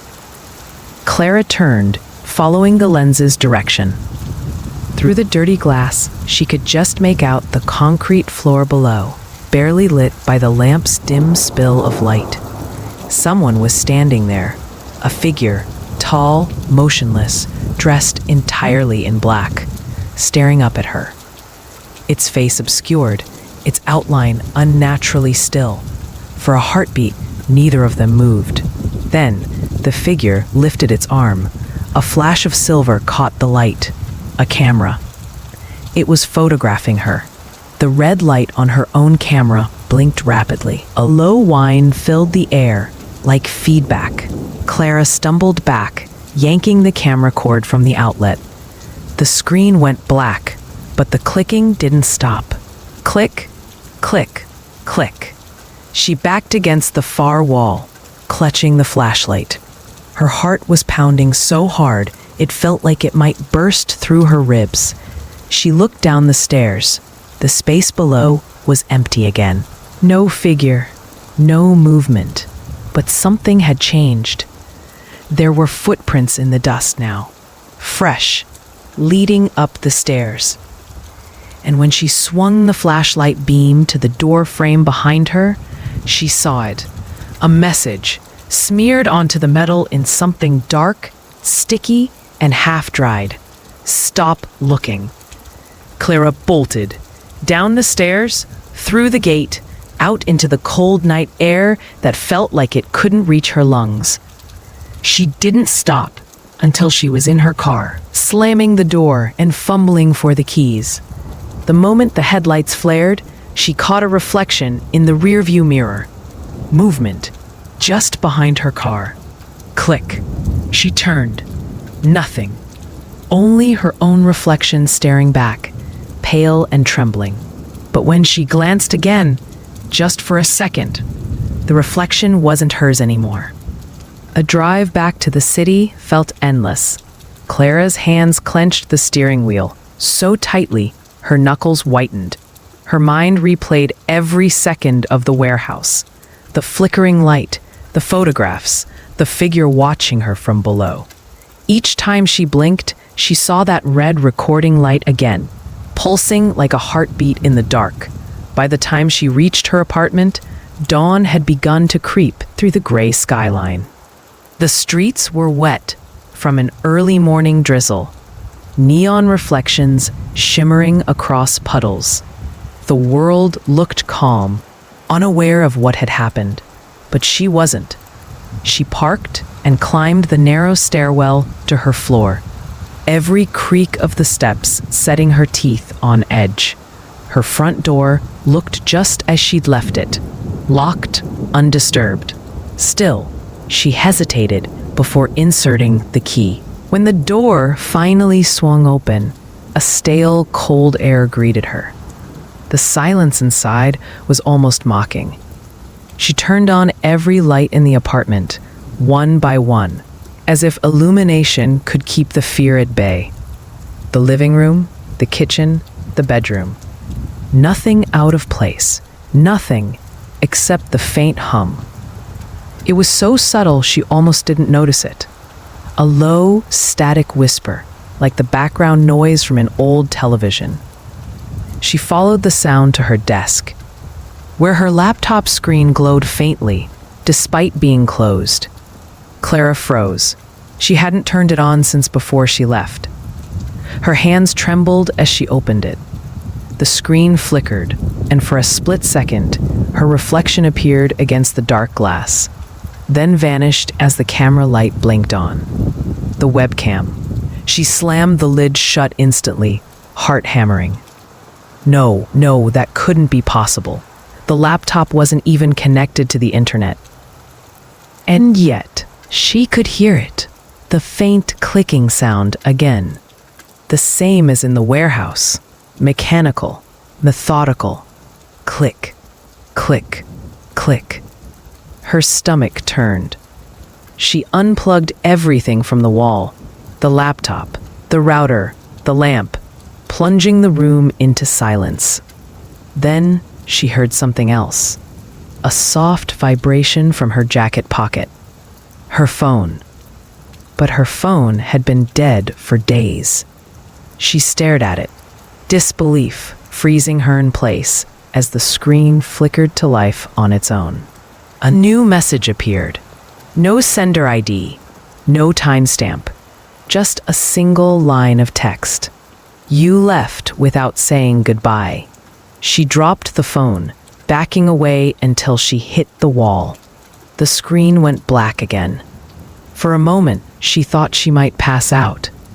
Every rational part of her brain screamed there's an explanation. Maybe the thief had cloned her number. Maybe this was all some elaborate hack. But deep down, she knew better. Because the wallpaper on her phone had changed. It was a still image from the warehouse footage, showing her standing in front of the figure below the stairs. And this time, there was something new in the photo. In the far corner of the frame, barely visible in the shadows, a reflection. Her reflection. But not the one she remembered. This version of her was smiling. By late afternoon, Clara had packed a bag. She told herself she was just going to stay with a friend. Maybe Lucy from work, until things felt normal again. But normal felt like a foreign word now.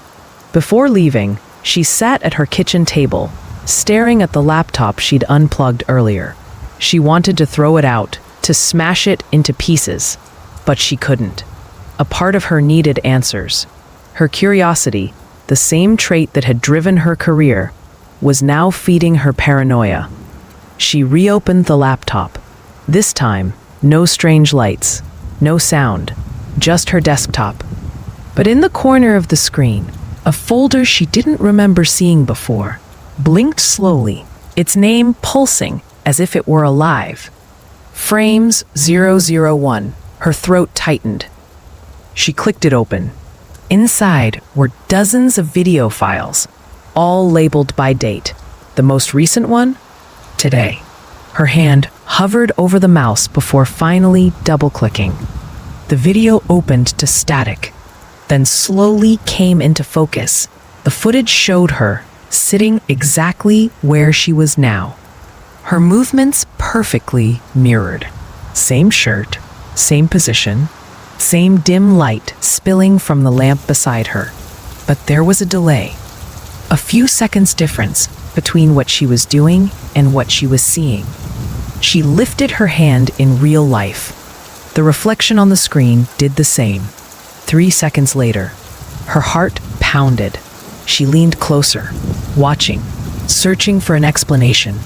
Then the reflection, her copy, stopped mimicking her. It tilted its head slowly, eyes locking on the camera. And then, with a small, deliberate motion, it raised its hand and waved.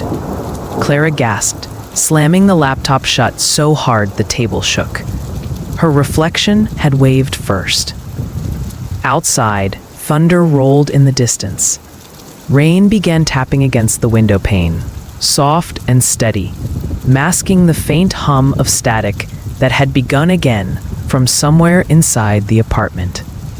Clara looked around, her breath shallow. Her phone lit up once more. Another message. You're facing the wrong way. She turned toward the dark TV screen on the wall.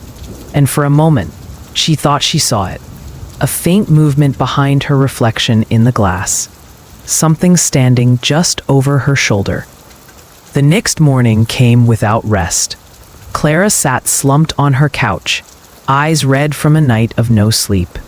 The apartment felt colder, smaller, like the walls had inched closer during the night. Rain still fell outside, steady and relentless, the kind that blurred the skyline into a watercolor smear of gray. Every reflective surface in the apartment, the TV, the windows, even the kettle, was covered with blankets and towels. She couldn't stand to see her reflection anymore. Every time she caught a glimpse of herself, she wasn't sure it was herself looking back. Her phone lay face down on the table, its black screen mercifully still. She hadn't dared touch it since the last message. But even with everything unplugged, muted, hidden, she still heard it. That sound. A faint electrical buzz, like an insect trapped inside her ears. Sometimes it came from nowhere. Sometimes it seemed to move. Under the floorboards, inside the walls, behind the mirror, she turned to face the wall. It followed her. Around noon, Clara finally decided to leave. She couldn't stay there. She needed air, people, noise, anything that didn't echo back at her. The city streets were slick and empty. Umbrellas passed her like ghosts, the world moving in slow motion. She ducked into a small cafe she used to frequent before everything went wrong. "Clara? Haven't seen you in weeks," the barista said, smiling. She tried to smile back, but it faltered halfway. "Just been busy." He handed her a coffee, and she took a seat by the window, careful not to look directly into the glass. Her reflection, she noticed, didn't match her posture exactly. It sat straighter, more alert, watching. She blinked, looked again. It was gone, normal again. Maybe it was just exhaustion. Then her phone vibrated once in her pocket. Her pulse spiked. The screen was blank, no notification, no number. Just a glowing camera icon for a moment before fading to black. She shut it off completely, shoved it into her bag, and forced herself to breathe. When she got home, the apartment felt different. The air carried a faint metallic tang, like burnt wires. She checked the door, still locked. Windows latched, everything in place, until she reached the bedroom. The mirror she'd turned toward the wall was upright again. Not only that, someone had cleaned it. The layer of dust she remembered was gone, and in its place, a faint smear traced the surface. She stepped closer. 4 words written in condensation. "You can't hide." She stumbled back, knocking over the lamp. The mirror stayed upright, the words still glistening faintly, as though freshly written. She ran to the kitchen, grabbed a towel, and wiped the glass clean, but the letters didn't fade. They were etched, faint grooves beneath the surface. Her stomach twisted. She dropped the towel, backed away slowly, and whispered, "This isn't real." Then, click. The unmistakable sound of a camera shutter. She froze. It came from the other room, her laptop. Clara crept toward the desk, every step measured. The screen was on, glowing faintly, though she hadn't touched it all day. On the display, a new folder, Frames 002. Her throat tightened as she clicked it open. The first file showed her, moments ago, standing in front of the mirror. The footage wasn't from her webcam. It was from behind her, the angle impossibly positioned near the bedroom door. She turned slowly, half expecting to see someone standing there, but there was nothing. She faced the screen again. The next click began to play automatically. It showed her sleeping, tossing, turning, whispering something in her dreams. Then, a shadow passed across the frame. A figure, tall, blurred, moving soundlessly to the edge of the bed. It leaned down close to her sleeping face, and for the briefest second, she saw its hand. It wasn't human. Too many joints, too long, bending the wrong way. Clara slammed the laptop shut and screamed, clutching her chest. Her breathing came in gasps, wild and uneven. She needed to leave. Now. She snatched her phone, her keys, her bag, barely registering what she was doing. But as she turned to the door, something caught her eye. The mirror again. Her reflection was still there, but it wasn't mimicking her. It stood motionless, head tilted to the side, mouth slightly open as if whispering. And then it moved toward the glass, not a step, but a pull, like gravity reversed. The figure pressed its palm against the inside of the mirror, and from the other side, cracks spread outward like spider webs. Clara screamed, stumbling backward, dropping her phone. The screen shattered as it hit the floor, the light flickering, and in that flicker, she saw her reflection step closer to the inside surface. Each time the phone light flashed, the figure was closer, until it was right at the edge, inches from breaking through. Then, everything went dark. When Clara came to, the apartment was silent. The rain had stopped. The power was out. Her phone screen glowed faintly beside her, cracked but functional. A new message. "You shouldn't have left me there." Her reflection stared back faintly in the broken gas of the phone. This time, she wasn't sure which side of it she was on. Chapter 2, Part C. Through the looking glass. The storm had passed, but the silence it left behind was worse. It was the kind of silence that hums, electric, alive, waiting to be broken. Clara sat on the floor, back pressed against the wall, her cracked phone glowing faintly beside her. The message still glared on the screen. "You shouldn't have left me there." Her throat felt dry.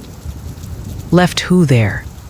Her mind fought to rationalize it, to force this horror into a shape she could understand. Maybe the footage in the laptop was faked. Maybe someone had cloned her devices, deep-faked her image, used the footage to torment her. But deep inside, she knew she had seen something that no amount of logic could explain. The reflection in the mirror had moved on its own. She forced herself to stand, her legs trembling beneath her. The air in the apartment felt charged, like the moments before lightning strikes. The mirror was still there, upright, the cracks faintly catching the dim light. For a second, she thought it was just reflecting her again, wide-eyed, terrified, pale. But then her reflection blinked too slowly, and when its eyes reopened, they were completely black. Clara's breath hitched. She stumbled backward, bumping into the table, knocking over a lamp that shattered against the floor. The sound didn't echo. It was swallowed. The air grew heavy. The room tilted slightly, as though gravity had shifted. Her reflection lifted its hand again, but Clara didn't. "Stop it," she whispered, her voice cracking. "Stop copying me."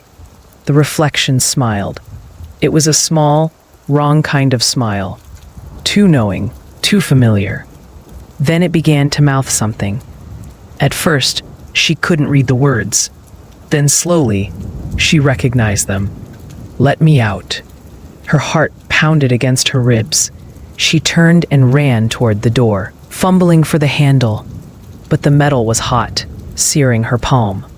She yanked her hand away and looked back toward the mirror. The reflection wasn't air anymore. It was gone. The mirror showed only her apartment, empty. Her chest tightened. No, no, no, no. She scanned the room wildly. Behind her, beside her, nothing. And then she saw movement.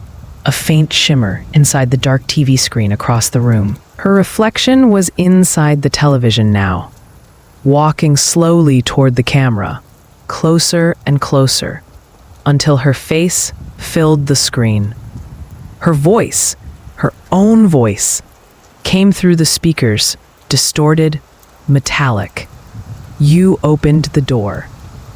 Clara's pulse spiked. She grabbed her phone, trying to dial emergency services. But the screen glitched and froze.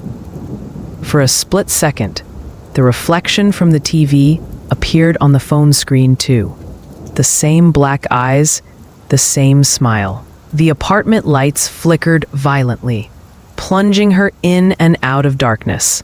Each flash revealed something closer, a shape forming in front of the mirror. breaking through the cracked surface as if it were liquid instead of glass. A hand emerged first.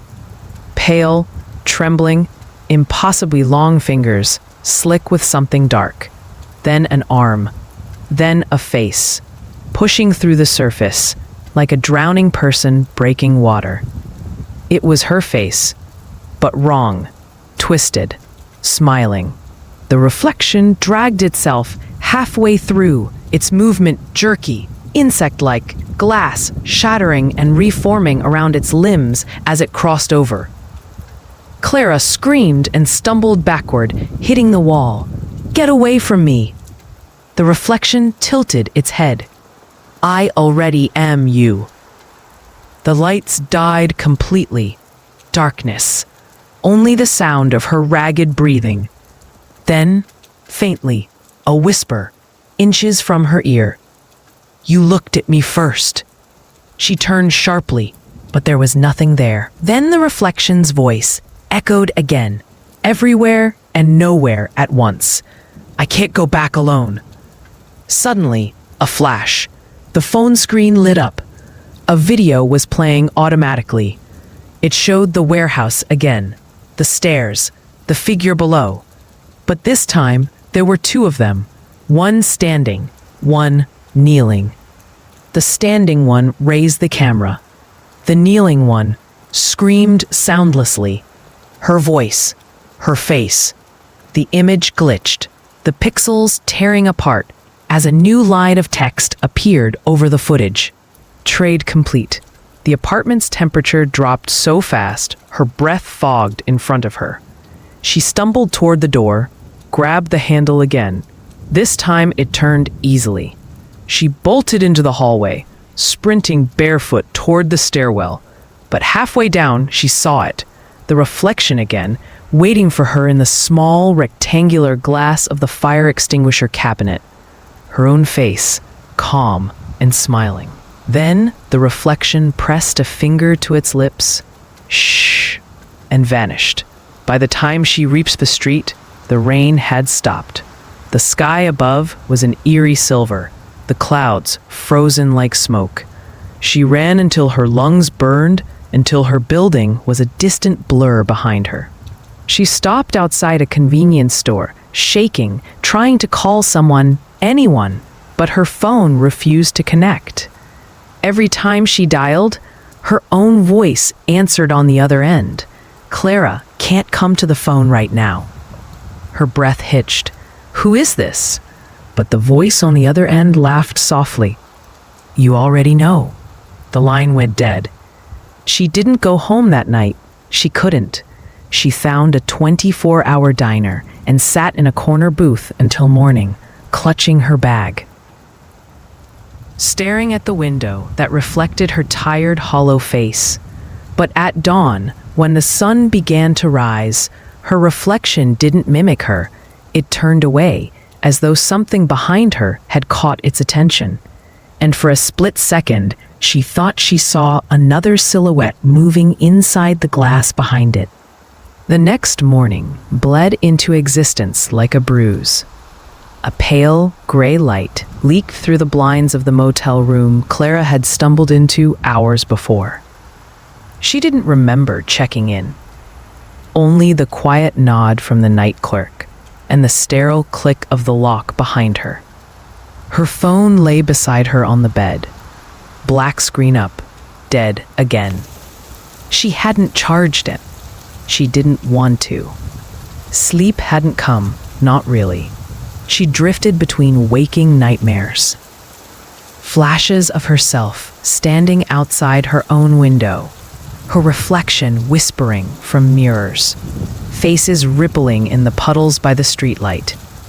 Now, sitting upright in the cold morning air, Clara felt hollow, like something inside her had been scooped out and replaced with silence.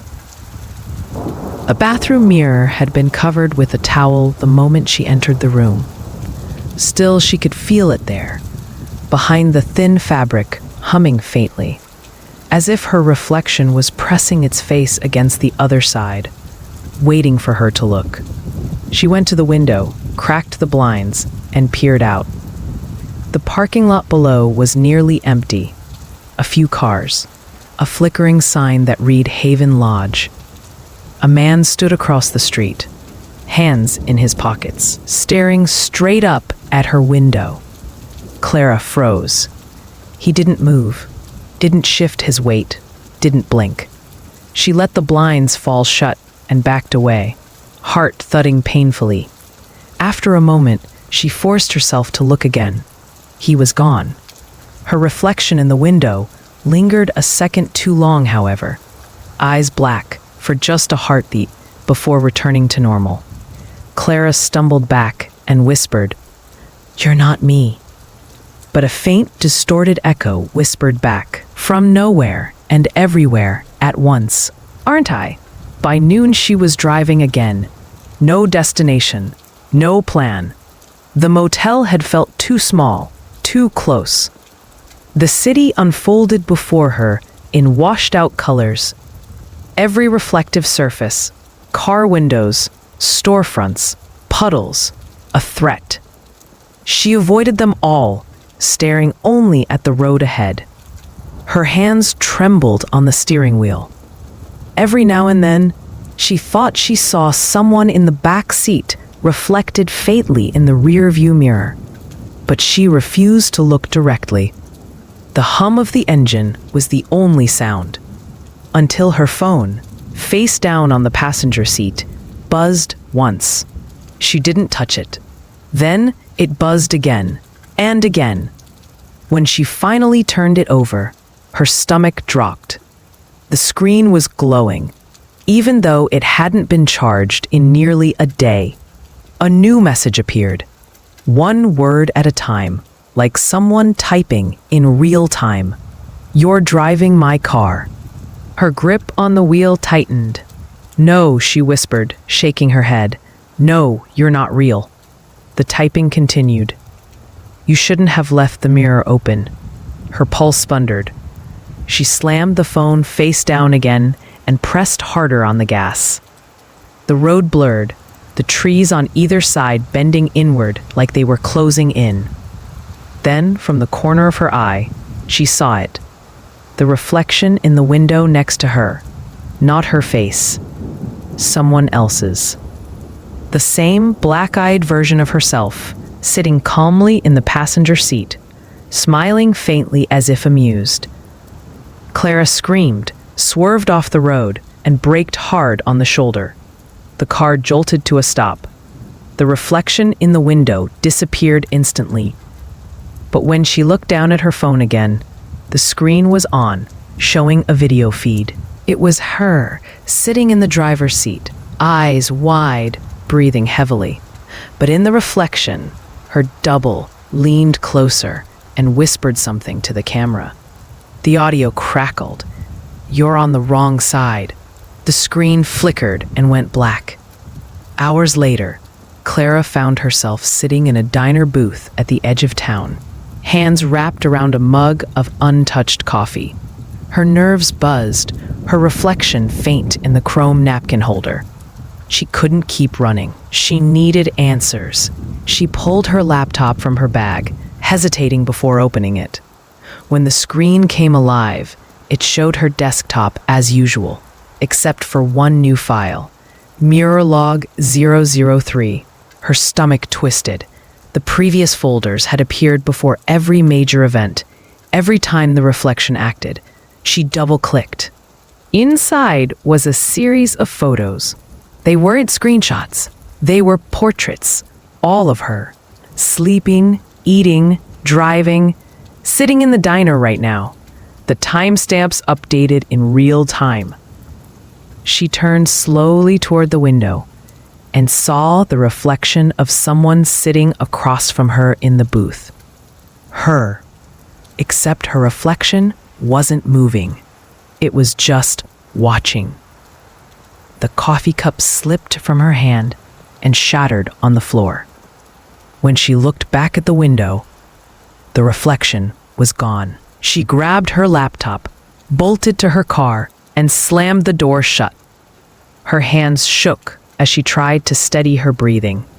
She couldn't go home, couldn't call anyone, couldn't trust her own eyes anymore. But one thought cut through the chaos. The mirror. It started there, the first connection, the gateway. If she could destroy it, maybe she could end this. She started the car, turned back toward the city, and drove like a woman possessed. When she reached her apartment building, the hallways felt longer than before. The lights flickered. The air carried that metallic taste again. Her front door was unlocked. She hadn't left it that way. Inside, everything was quiet, still, except for the faint sound of dripping. She followed it into the bedroom where the mirror stood, perfectly whole again, spotless and shining. From within its depths, something shimmered, a faint ripple like disturbed water. Then she heard her voice, faint and distant, from the other side. "Help me." Clara's pulse stopped. The voice wasn't the reflection. It was hers, from inside the mirror. For a long moment, Clara couldn't move. Her knees felt weak. Her lungs refused to pull in air. The voice, her own voice, echoed faintly from behind the glass, carrying a strange distortion, like it was coming through water. "Please, help me." The sound rose and fell, desperate, breaking between words. Her heart hammered in her chest. "Who's there?" She knew the answer before she finished asking. From within the mirror, her reflection stepped forward. Except this time, it wasn't standing in an endless void like before. Behind it was a distorted version of her bedroom, reversed, color-drained, swaying like it existed underwater. And there, another Clara stood in the center of that twisted room, pale, trembling, pounding against the inside of the glass. Her mouth moved again. "That's not me. It's not." But her voice cut off as the other reflection, the smiling one, reached out and touched her shoulder from behind. Clara stumbled backward, gasping, tears stinging her eyes. Two of her, one pleading, one smiling. The one in front tilted her head, lips curling upward. The cracks in the mirror from before began to spread again, radiating from the center like a spider's web. "You opened the door," it said softly. Her voice, but layered, as if two people spoke at once. "And doors go both ways." The mirror pulsed, a dim light flickering from within, and the reflection pressed her palm flat against the glass. Clara shook her head violently. "No. You stay there. You stay there." "I tried to," it whispered, "but you left me." The cracks widened, glowing faintly now, humming with static electricity. The sound filled the room, a rising, unbearable pitch that made Clara cover her ears. Then, for the first time, the reflection's expression changed. Not a smile, not mockery, something worse. Hunger. The air grew heavier. The mirror surface began to shift, ripple, no longer reflecting the room, but distorting it, sucking the light inward. The reflection spoke again, her tone sharp, pleading yet commanding. "We can't both exist. You know that now." "Then take me instead," Clara gasped, tears streaking down her face. "Leave her alone." "I already did." Clara froze. The reflection's grin returned. It lifted a trembling hand and pointed behind her. She turned and nearly screamed. On the bed lay another body. Her body. Eyes closed, perfectly still, chest rising and falling faintly. The other Clara, the one from the mirror, had crossed over, and she was standing right behind her. Clara's instinct screamed to run, but her limbs refused. The air itself seemed to hold her in place. The reflection stepped closer. Same height, same face, same everything, except for the eyes. Those eyes were dark wells, reflecting nothing. "It's better this way," it said softly, brushing a strand of hair from Clara's face with almost loving tenderness. "You don't have to be afraid anymore. I can carry it for you. You're not me. Then why do I remember everything you do?" The reflection leaned closer, lips inches from her ear. "Because you're the one who never left the glass." Clara's breath caught. What do you mean?" The reflection smiled wider. "You've been watching, since the warehouse, since the recording. You thought you escaped." The mirror behind her flickered, showing flashes, her driving, her running, her crying, but all from the perspective of the reflection. She saw herself trapped inside the glass, pounding on it, while the other version of her walked free. "No," she whispered. "That's not... It's real," the reflection said. "And soon, you'll remember what it feels like to fade." The lights in the room began to pulse, in rhythm with her heartbeat. Her reflection's features blurred, glitching between expressions like a corrupted video feed. "I'm not going back," Clara hissed, forcing herself to move, to fight. She lunged toward the mirror, grabbed the frame, and screamed, "Give me my life back!" The reflection mirrored her perfectly, fingers meeting hers through the glass. For a split second, the world seemed to split, two realities overlapping, light bending, sound distorting. The reflection whispered one last thing: "You never had one." Then the mirror shattered. The sound was deafening. A blast of cold air swept through the room, extinguishing every light. Clara stumbled backward, shielding her face as shards of glass rained around her. When she opened her eyes, everything was still. The mirror frame was empty, the wall behind it bare. The reflection was gone. For the first time in days, Clara felt the silence settle, heavy but calm. She looked around, trembling, half expecting to see herself standing in the shadows. Nothing, just her apartment, normal. She exhaled shakily and sank to the floor, sobbing with exhausted relief. It was over. It had to be. Then, somewhere across the room, her laptop chimed. The screen glowed faintly, the same folder icon blinking in the corner.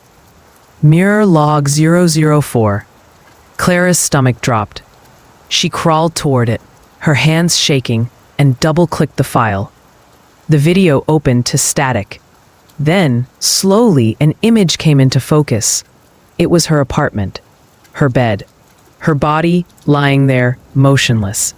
Then the camera tilted, showing her face staring directly into the lens. Her reflection whispered, calm and steady, "Don't worry, I'll take good care of us." And with that, the video cut to black. 3 days after the mirror shattered, Clara Ward was back at work. At least, that's what everyone thought.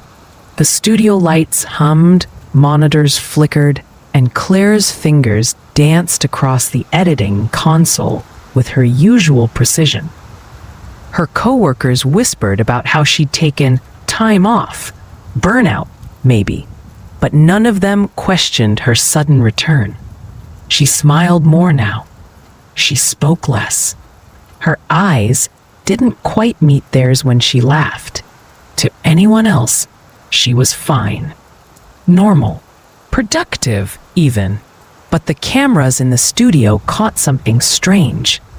Every so often, when she passed a reflective surface, a glass panel, a computer screen, a camera lens, her reflection lagged half a second behind. Lucy, her closest friend at the company, noticed first. They'd shared lunch breaks and late-night editing sessions for years, but lately, Clara had been off. "Hey," Lucy said one afternoon, sliding into the chair beside her. "You doing okay? You've been working non-stop." Clara smiled without looking up from the monitor. "Just catching up. I'm good." Her voice was smooth, but there was no warmth in it. Lucy hesitated, glancing at the faint glow of the screen. It reflected Clara's face perfectly, until it didn't. For a brief, impossible instant, the reflection looked straight at her instead. Lucy blinked hard, heart skipping. When she looked again, everything was normal. "You sure?" she asked quietly. Clara turned to her, eyes bright and unblinking. "Never better." That night, Lucy received an email from Clara's work account. Subject: "Do you ever wonder if mirrors remember?" The message contained no body text, just an attachment named Mirror Log 05. When Lucy opened it, a chill ran through her veins. It wasn't a file, it was a video. A recording of Clara's apartment, empty, dark, except for a faint flicker of movement near the shattered mirror frame.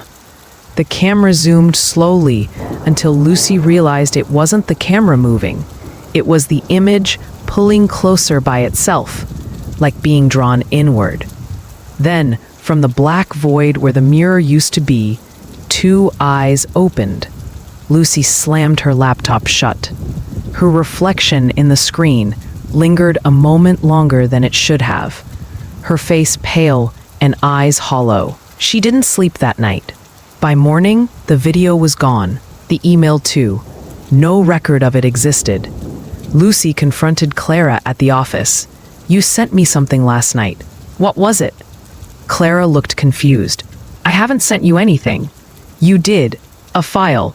But Lucy stopped mid-sentence, because in that moment, Clara's face glitched, just slightly, as though her features had flickered between two versions of herself. Then she smiled, slow and deliberate. "You must have dreamed it," she said softly. "You should sleep more." Something about the way she said it, the gentle tone, the almost human concern, chilled Lucy more than any threat could. Days passed. Strange things began happening at the studio.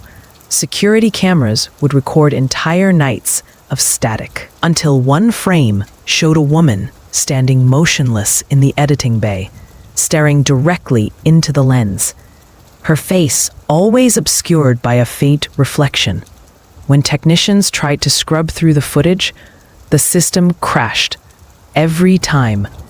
Emails began appearing in employees' inboxes, all from Clara Ward, all time-stamped at impossible hours, all containing the same corrupted image, a single glass shard with fate words scratched into it. "I'm still here." No one dared reply. Lucy finally decided to visit Clara's apartment. She brought a coworker with her, Evan, insisting it was just to check on her. But when they arrived, the building was dark and Clara's door was slightly ajar. "Clara?" Lucy called softly. No answer. They stepped inside. The air smelled like ozone and something metallic, sharp, coppery. The apartment looked neat, too neat. Every surface spotless, every mirror gone, except one. On the wall above the desk hung a brand new mirror, larger, ornate, the kind that didn't belong in a small city apartment. Lucy's heart hammered. She replaced it. Evan moved closer, peering at the glass. "This thing looks antique." "Look, the reflection's weird. Feels like it's moving, doesn't it?" Lucy didn't respond. She was staring at her own reflection, and behind her, standing in the shadows, another Clara. Her hand twitched toward Evan. "We need to go." But he was already leaning closer, mesmerized. "It's like..." His voice cut off. Lucy turned to him and gasped. His reflection was gone. Only Clara's remained, her dark eyes glimmering faintly as she stepped closer in the mirrored world. Then, a soft whisper, Clara's voice, came from the glass. "You shouldn't have come." The surface rippled once, like disturbed water, and Evan's body hit the floor, lifeless, his expression frozen in silent terror. Lucy screamed and ran, the hallway blurring around her. As she fled down the stairwell, the emergency exit lights flickered. In the glass of the fire alarm panel, she saw them. Dozens of faces, Clara's faces, watching her run, When she burst out onto the street, gasping for breath, the glass door behind her reflected only her, alone. For now. Back inside the apartment, the reflection smiled faintly. Clara, the one behind the glass, pressed her palms against the cold surface. Her breath fogged it faintly as she whispered, "You said you'd take care of us." The reflection outside, the one living her life, smiled back.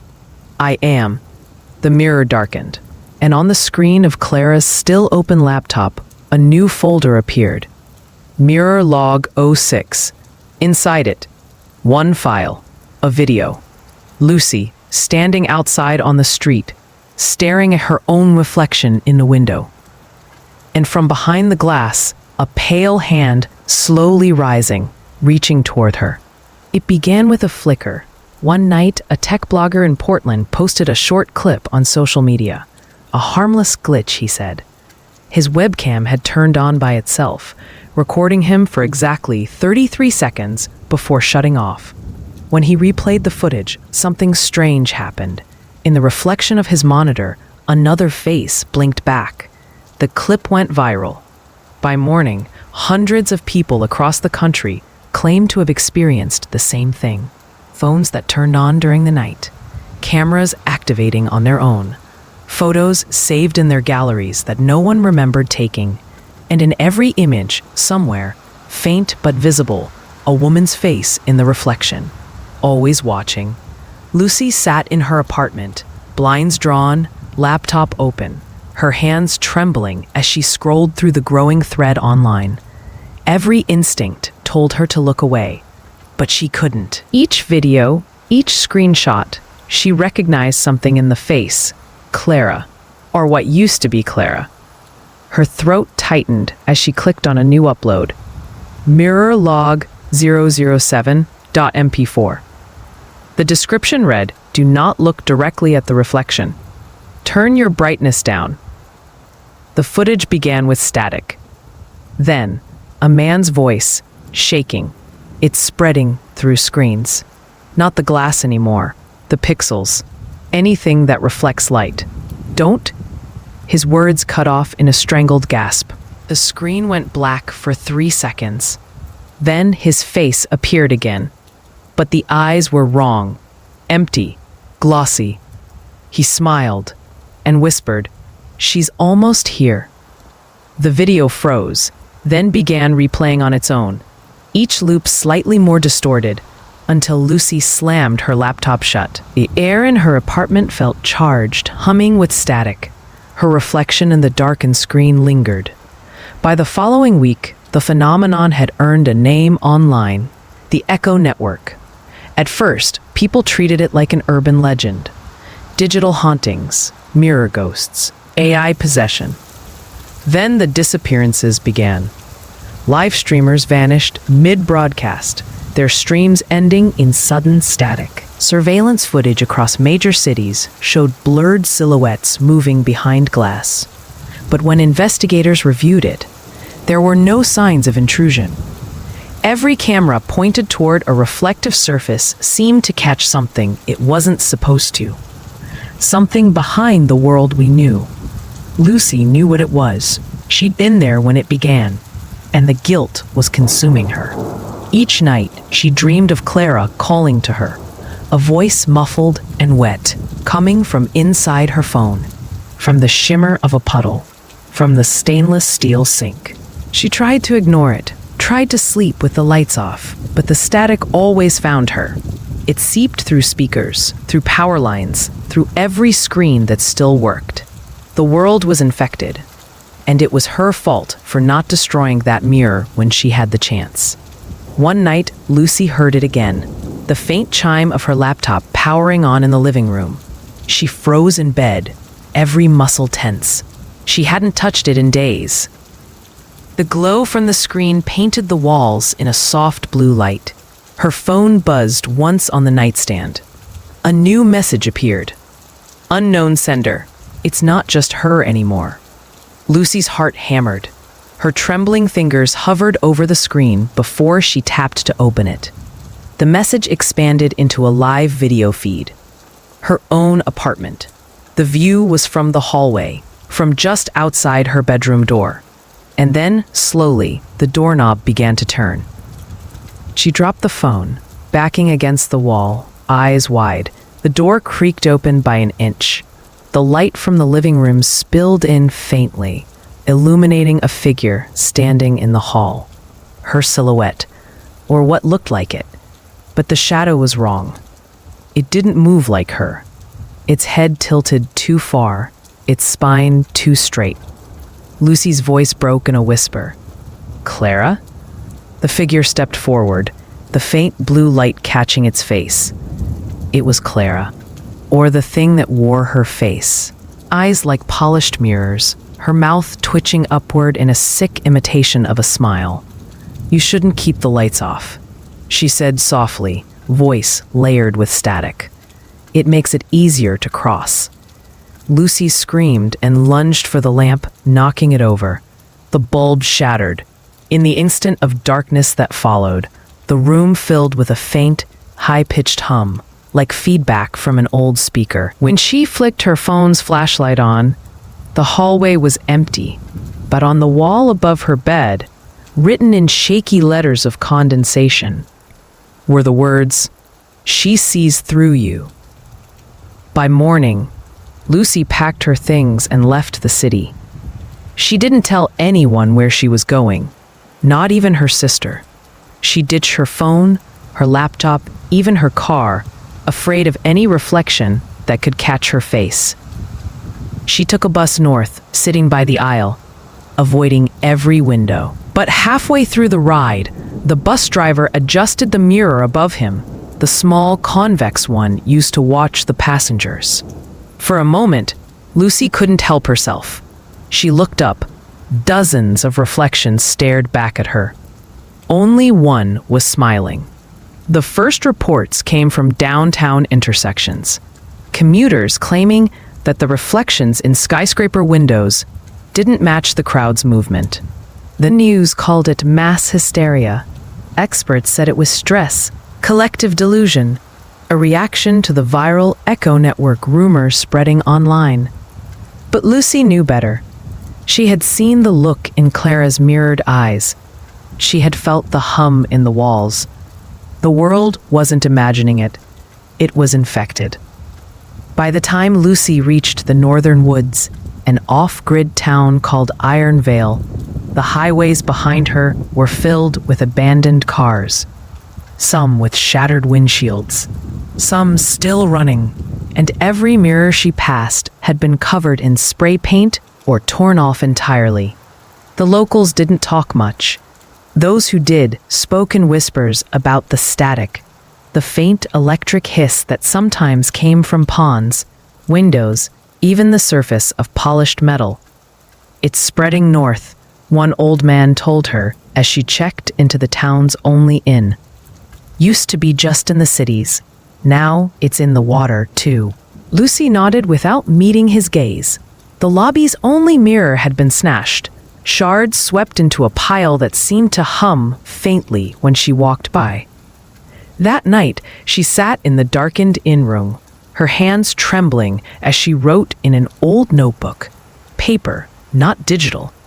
Every light was off except for a single candle. They're not just copies. They're building a reflection of our world, piece by piece, using every image we've ever captured, every photograph, every video, every mirrored glance. They're assembling it on the other side, a perfect replica, one that doesn't need us anymore. She paused, staring at the candle flame. For a brief moment, the wax shimmered like liquid glass, and within it, she saw her own reflection smiling back. Lucy blew it out instantly. 2 days later, the power in Iron Vale flickered and died. At first, no one panicked. Then the air changed.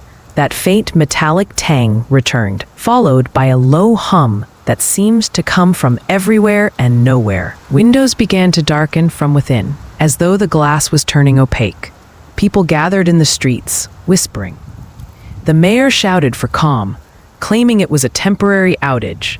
But when someone shone a flashlight at the nearest window, The beam didn't reflect back. Instead, it disappeared, swallowed by the glass. Then, for the first time, the reflections moved, not as copies, but as independent things. Hands pressed against the inside of the glass, palms flat.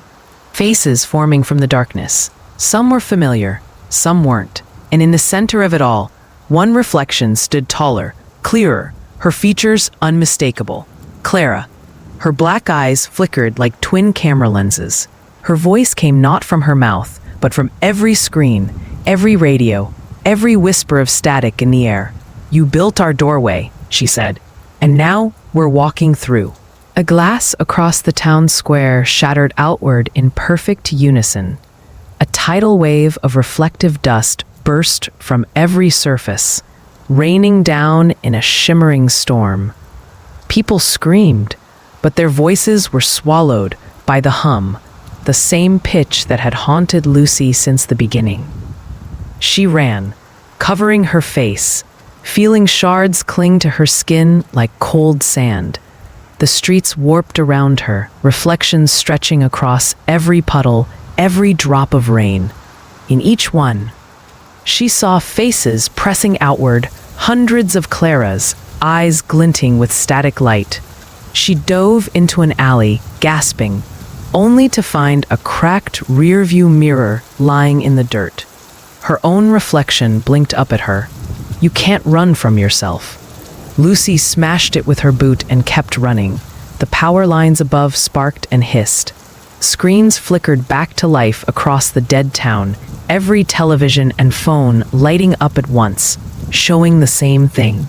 An endless landscape of mirrors stretching into infinity. And in the center, a pulsing vortex of light. The reflections were building something. A perfect copy of the world, layered behind the glass, pixel by pixel. And at its heart stood Clara, surrounded by thousands of others. Their movements were synchronized, ritualistic, like a prayer in motion. Each time they raised their hands, another light appeared in the mirrored sky. Each time they lowered them, another reflection disappeared from the real world. Lucy stumbled toward the edge of town, lungs burning, heart pounding. She knew what she had to do. Find the source, destroy it. Every story had a center, the first infection point. For this one, it was the mirror in Clara's apartment. The mirror that shouldn't have existed. If she could reach it, if any part of it remained, maybe she could stop the reflection from finishing whatever it was building. But as she crossed the tree line, the air began to shimmer again.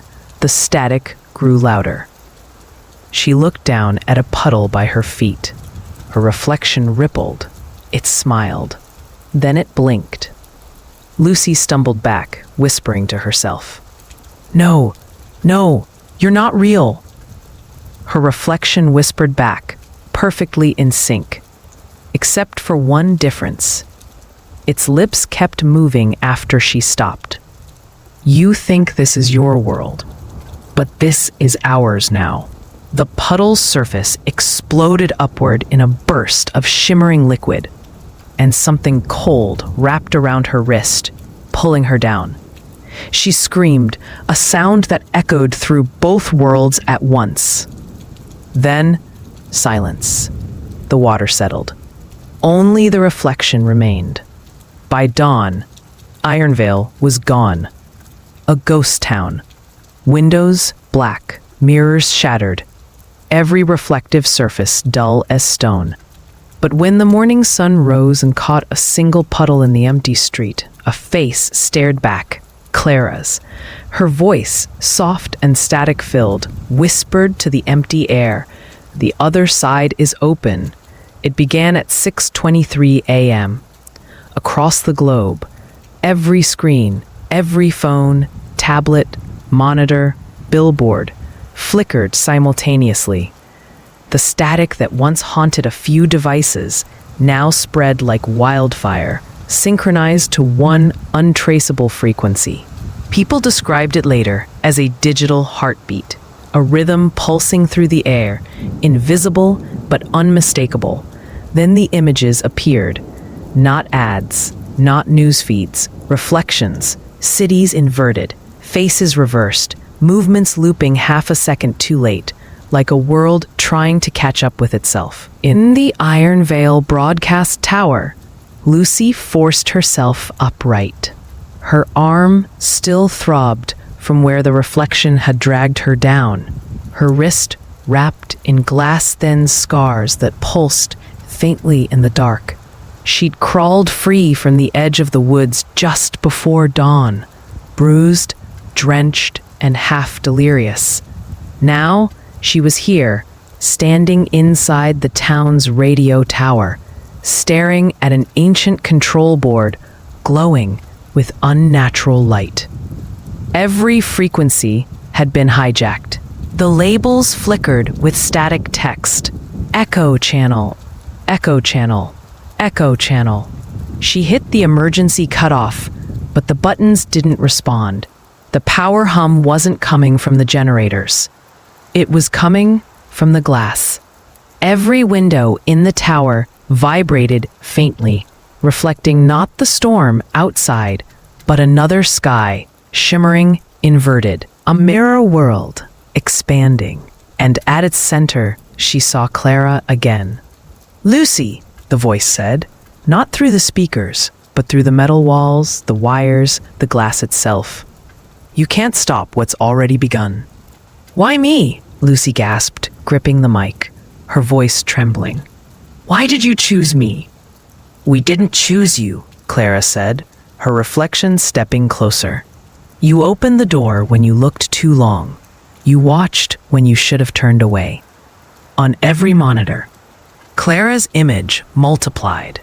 1,000 versions of her blinking in unison, their smiles widening as one. "Now we watch you." The hum reached a frequency that made Lucy's vision blur. The floor beneath her rippled like liquid metal. She staggered backward, covering her ears. The walls bent inward, glass pulsing like a heartbeat. Outside, Iron Vale shimmered, the entire town now mirrored in the air above it. Buildings reflected upside down, floating in the sky like a ghost copy. From every reflective surface, car windows, puddles, broken bottles, hands began pressing through. Dozens, hundreds, thousands. The reflections were no longer images. They were crossing. Lucy lunged for the broadcast console, flipping every switch, slamming every control. The static screamed, a sound more alive than noise, and the monitors burst into white light. She realized then that the only way to stop the merge was to overload the signal, destroy the frequency, even if it meant destroying herself. "If they use light to enter," she muttered, "then darkness will keep them out." She ripped out the emergency power fuses one by one. The tower plunged into darkness. For a heartbeat, the hum stopped. The reflections froze mid-motion. Then, a voice whispered behind her, "You think darkness belongs to you?" Clara's reflection stepped forward, emerging from the dead glass, her form flickering like a broken projection. Her eyes were pools of black light. "You built the signal," she said softly. "You gave us mirrors everywhere, in every hand, in every home. You don't get to hide from your own creation." The walls began to melt into reflective fluid, the floor turning transparent. Lucy looked down and saw an entire world beneath her feet. Another Earth, another Iron Vale, inverted. And in that mirrored world, another Lucy stood, staring back up. Except this one was smiling. The twin raised her hand. Lucy's hand rose too, against her will. "Join me," the reflection whispered. "You've already begun to fade." Lucy looked at her reflection's wrist. A faint pulse of red light glowing beneath the skin, identical to her own. The infection wasn't just visual, it was biological. She screamed and smashed the nearest monitor, glass slicing across her palms. The reflection winced too, mirroring the wound. It bled light, not blood. Then Lucy understood. Pain still connected them. She staggered to the control console one final time, pulling a cable from the wall and driving the live wire into the glass floor. Electricity burst upward, arcing through every surface, every reflection. Clara's face distorted, her smile twisting into a silent scream. The tower lit up like lightning, flooding both worlds with blinding white. And then, silence. When the light faded, the glass was gone. Every mirror shattered. Every reflection burned away. Lucy collapsed against the console, gasping. The tower was dark again. For the first time in weeks, she saw her own face in the black screen of a dead monitor. No movement, no mimicry, just her. She laughed weakly, half mad with relief. But as the dawn light crept through the broken windows, she noticed something. Her reflection in the shards of glass beside her wasn't smiling. It was still screaming. Epilogue. Weeks later, global signals returned to normal. Iron Vale was quarantined. Gas leak explosion, they said. No survivors confirmed. But deep within the archives of the National Broadcast Network, a corrupted file remained, unlabeled. Time-stamped the exact moment a static storm ended. When analysts tried to open it, it played only 1 second of video. Lucy's face, upside down, inverted, whispering, "We're still here." And in the faint reflection on the analyst's monitor, her eyes blinked.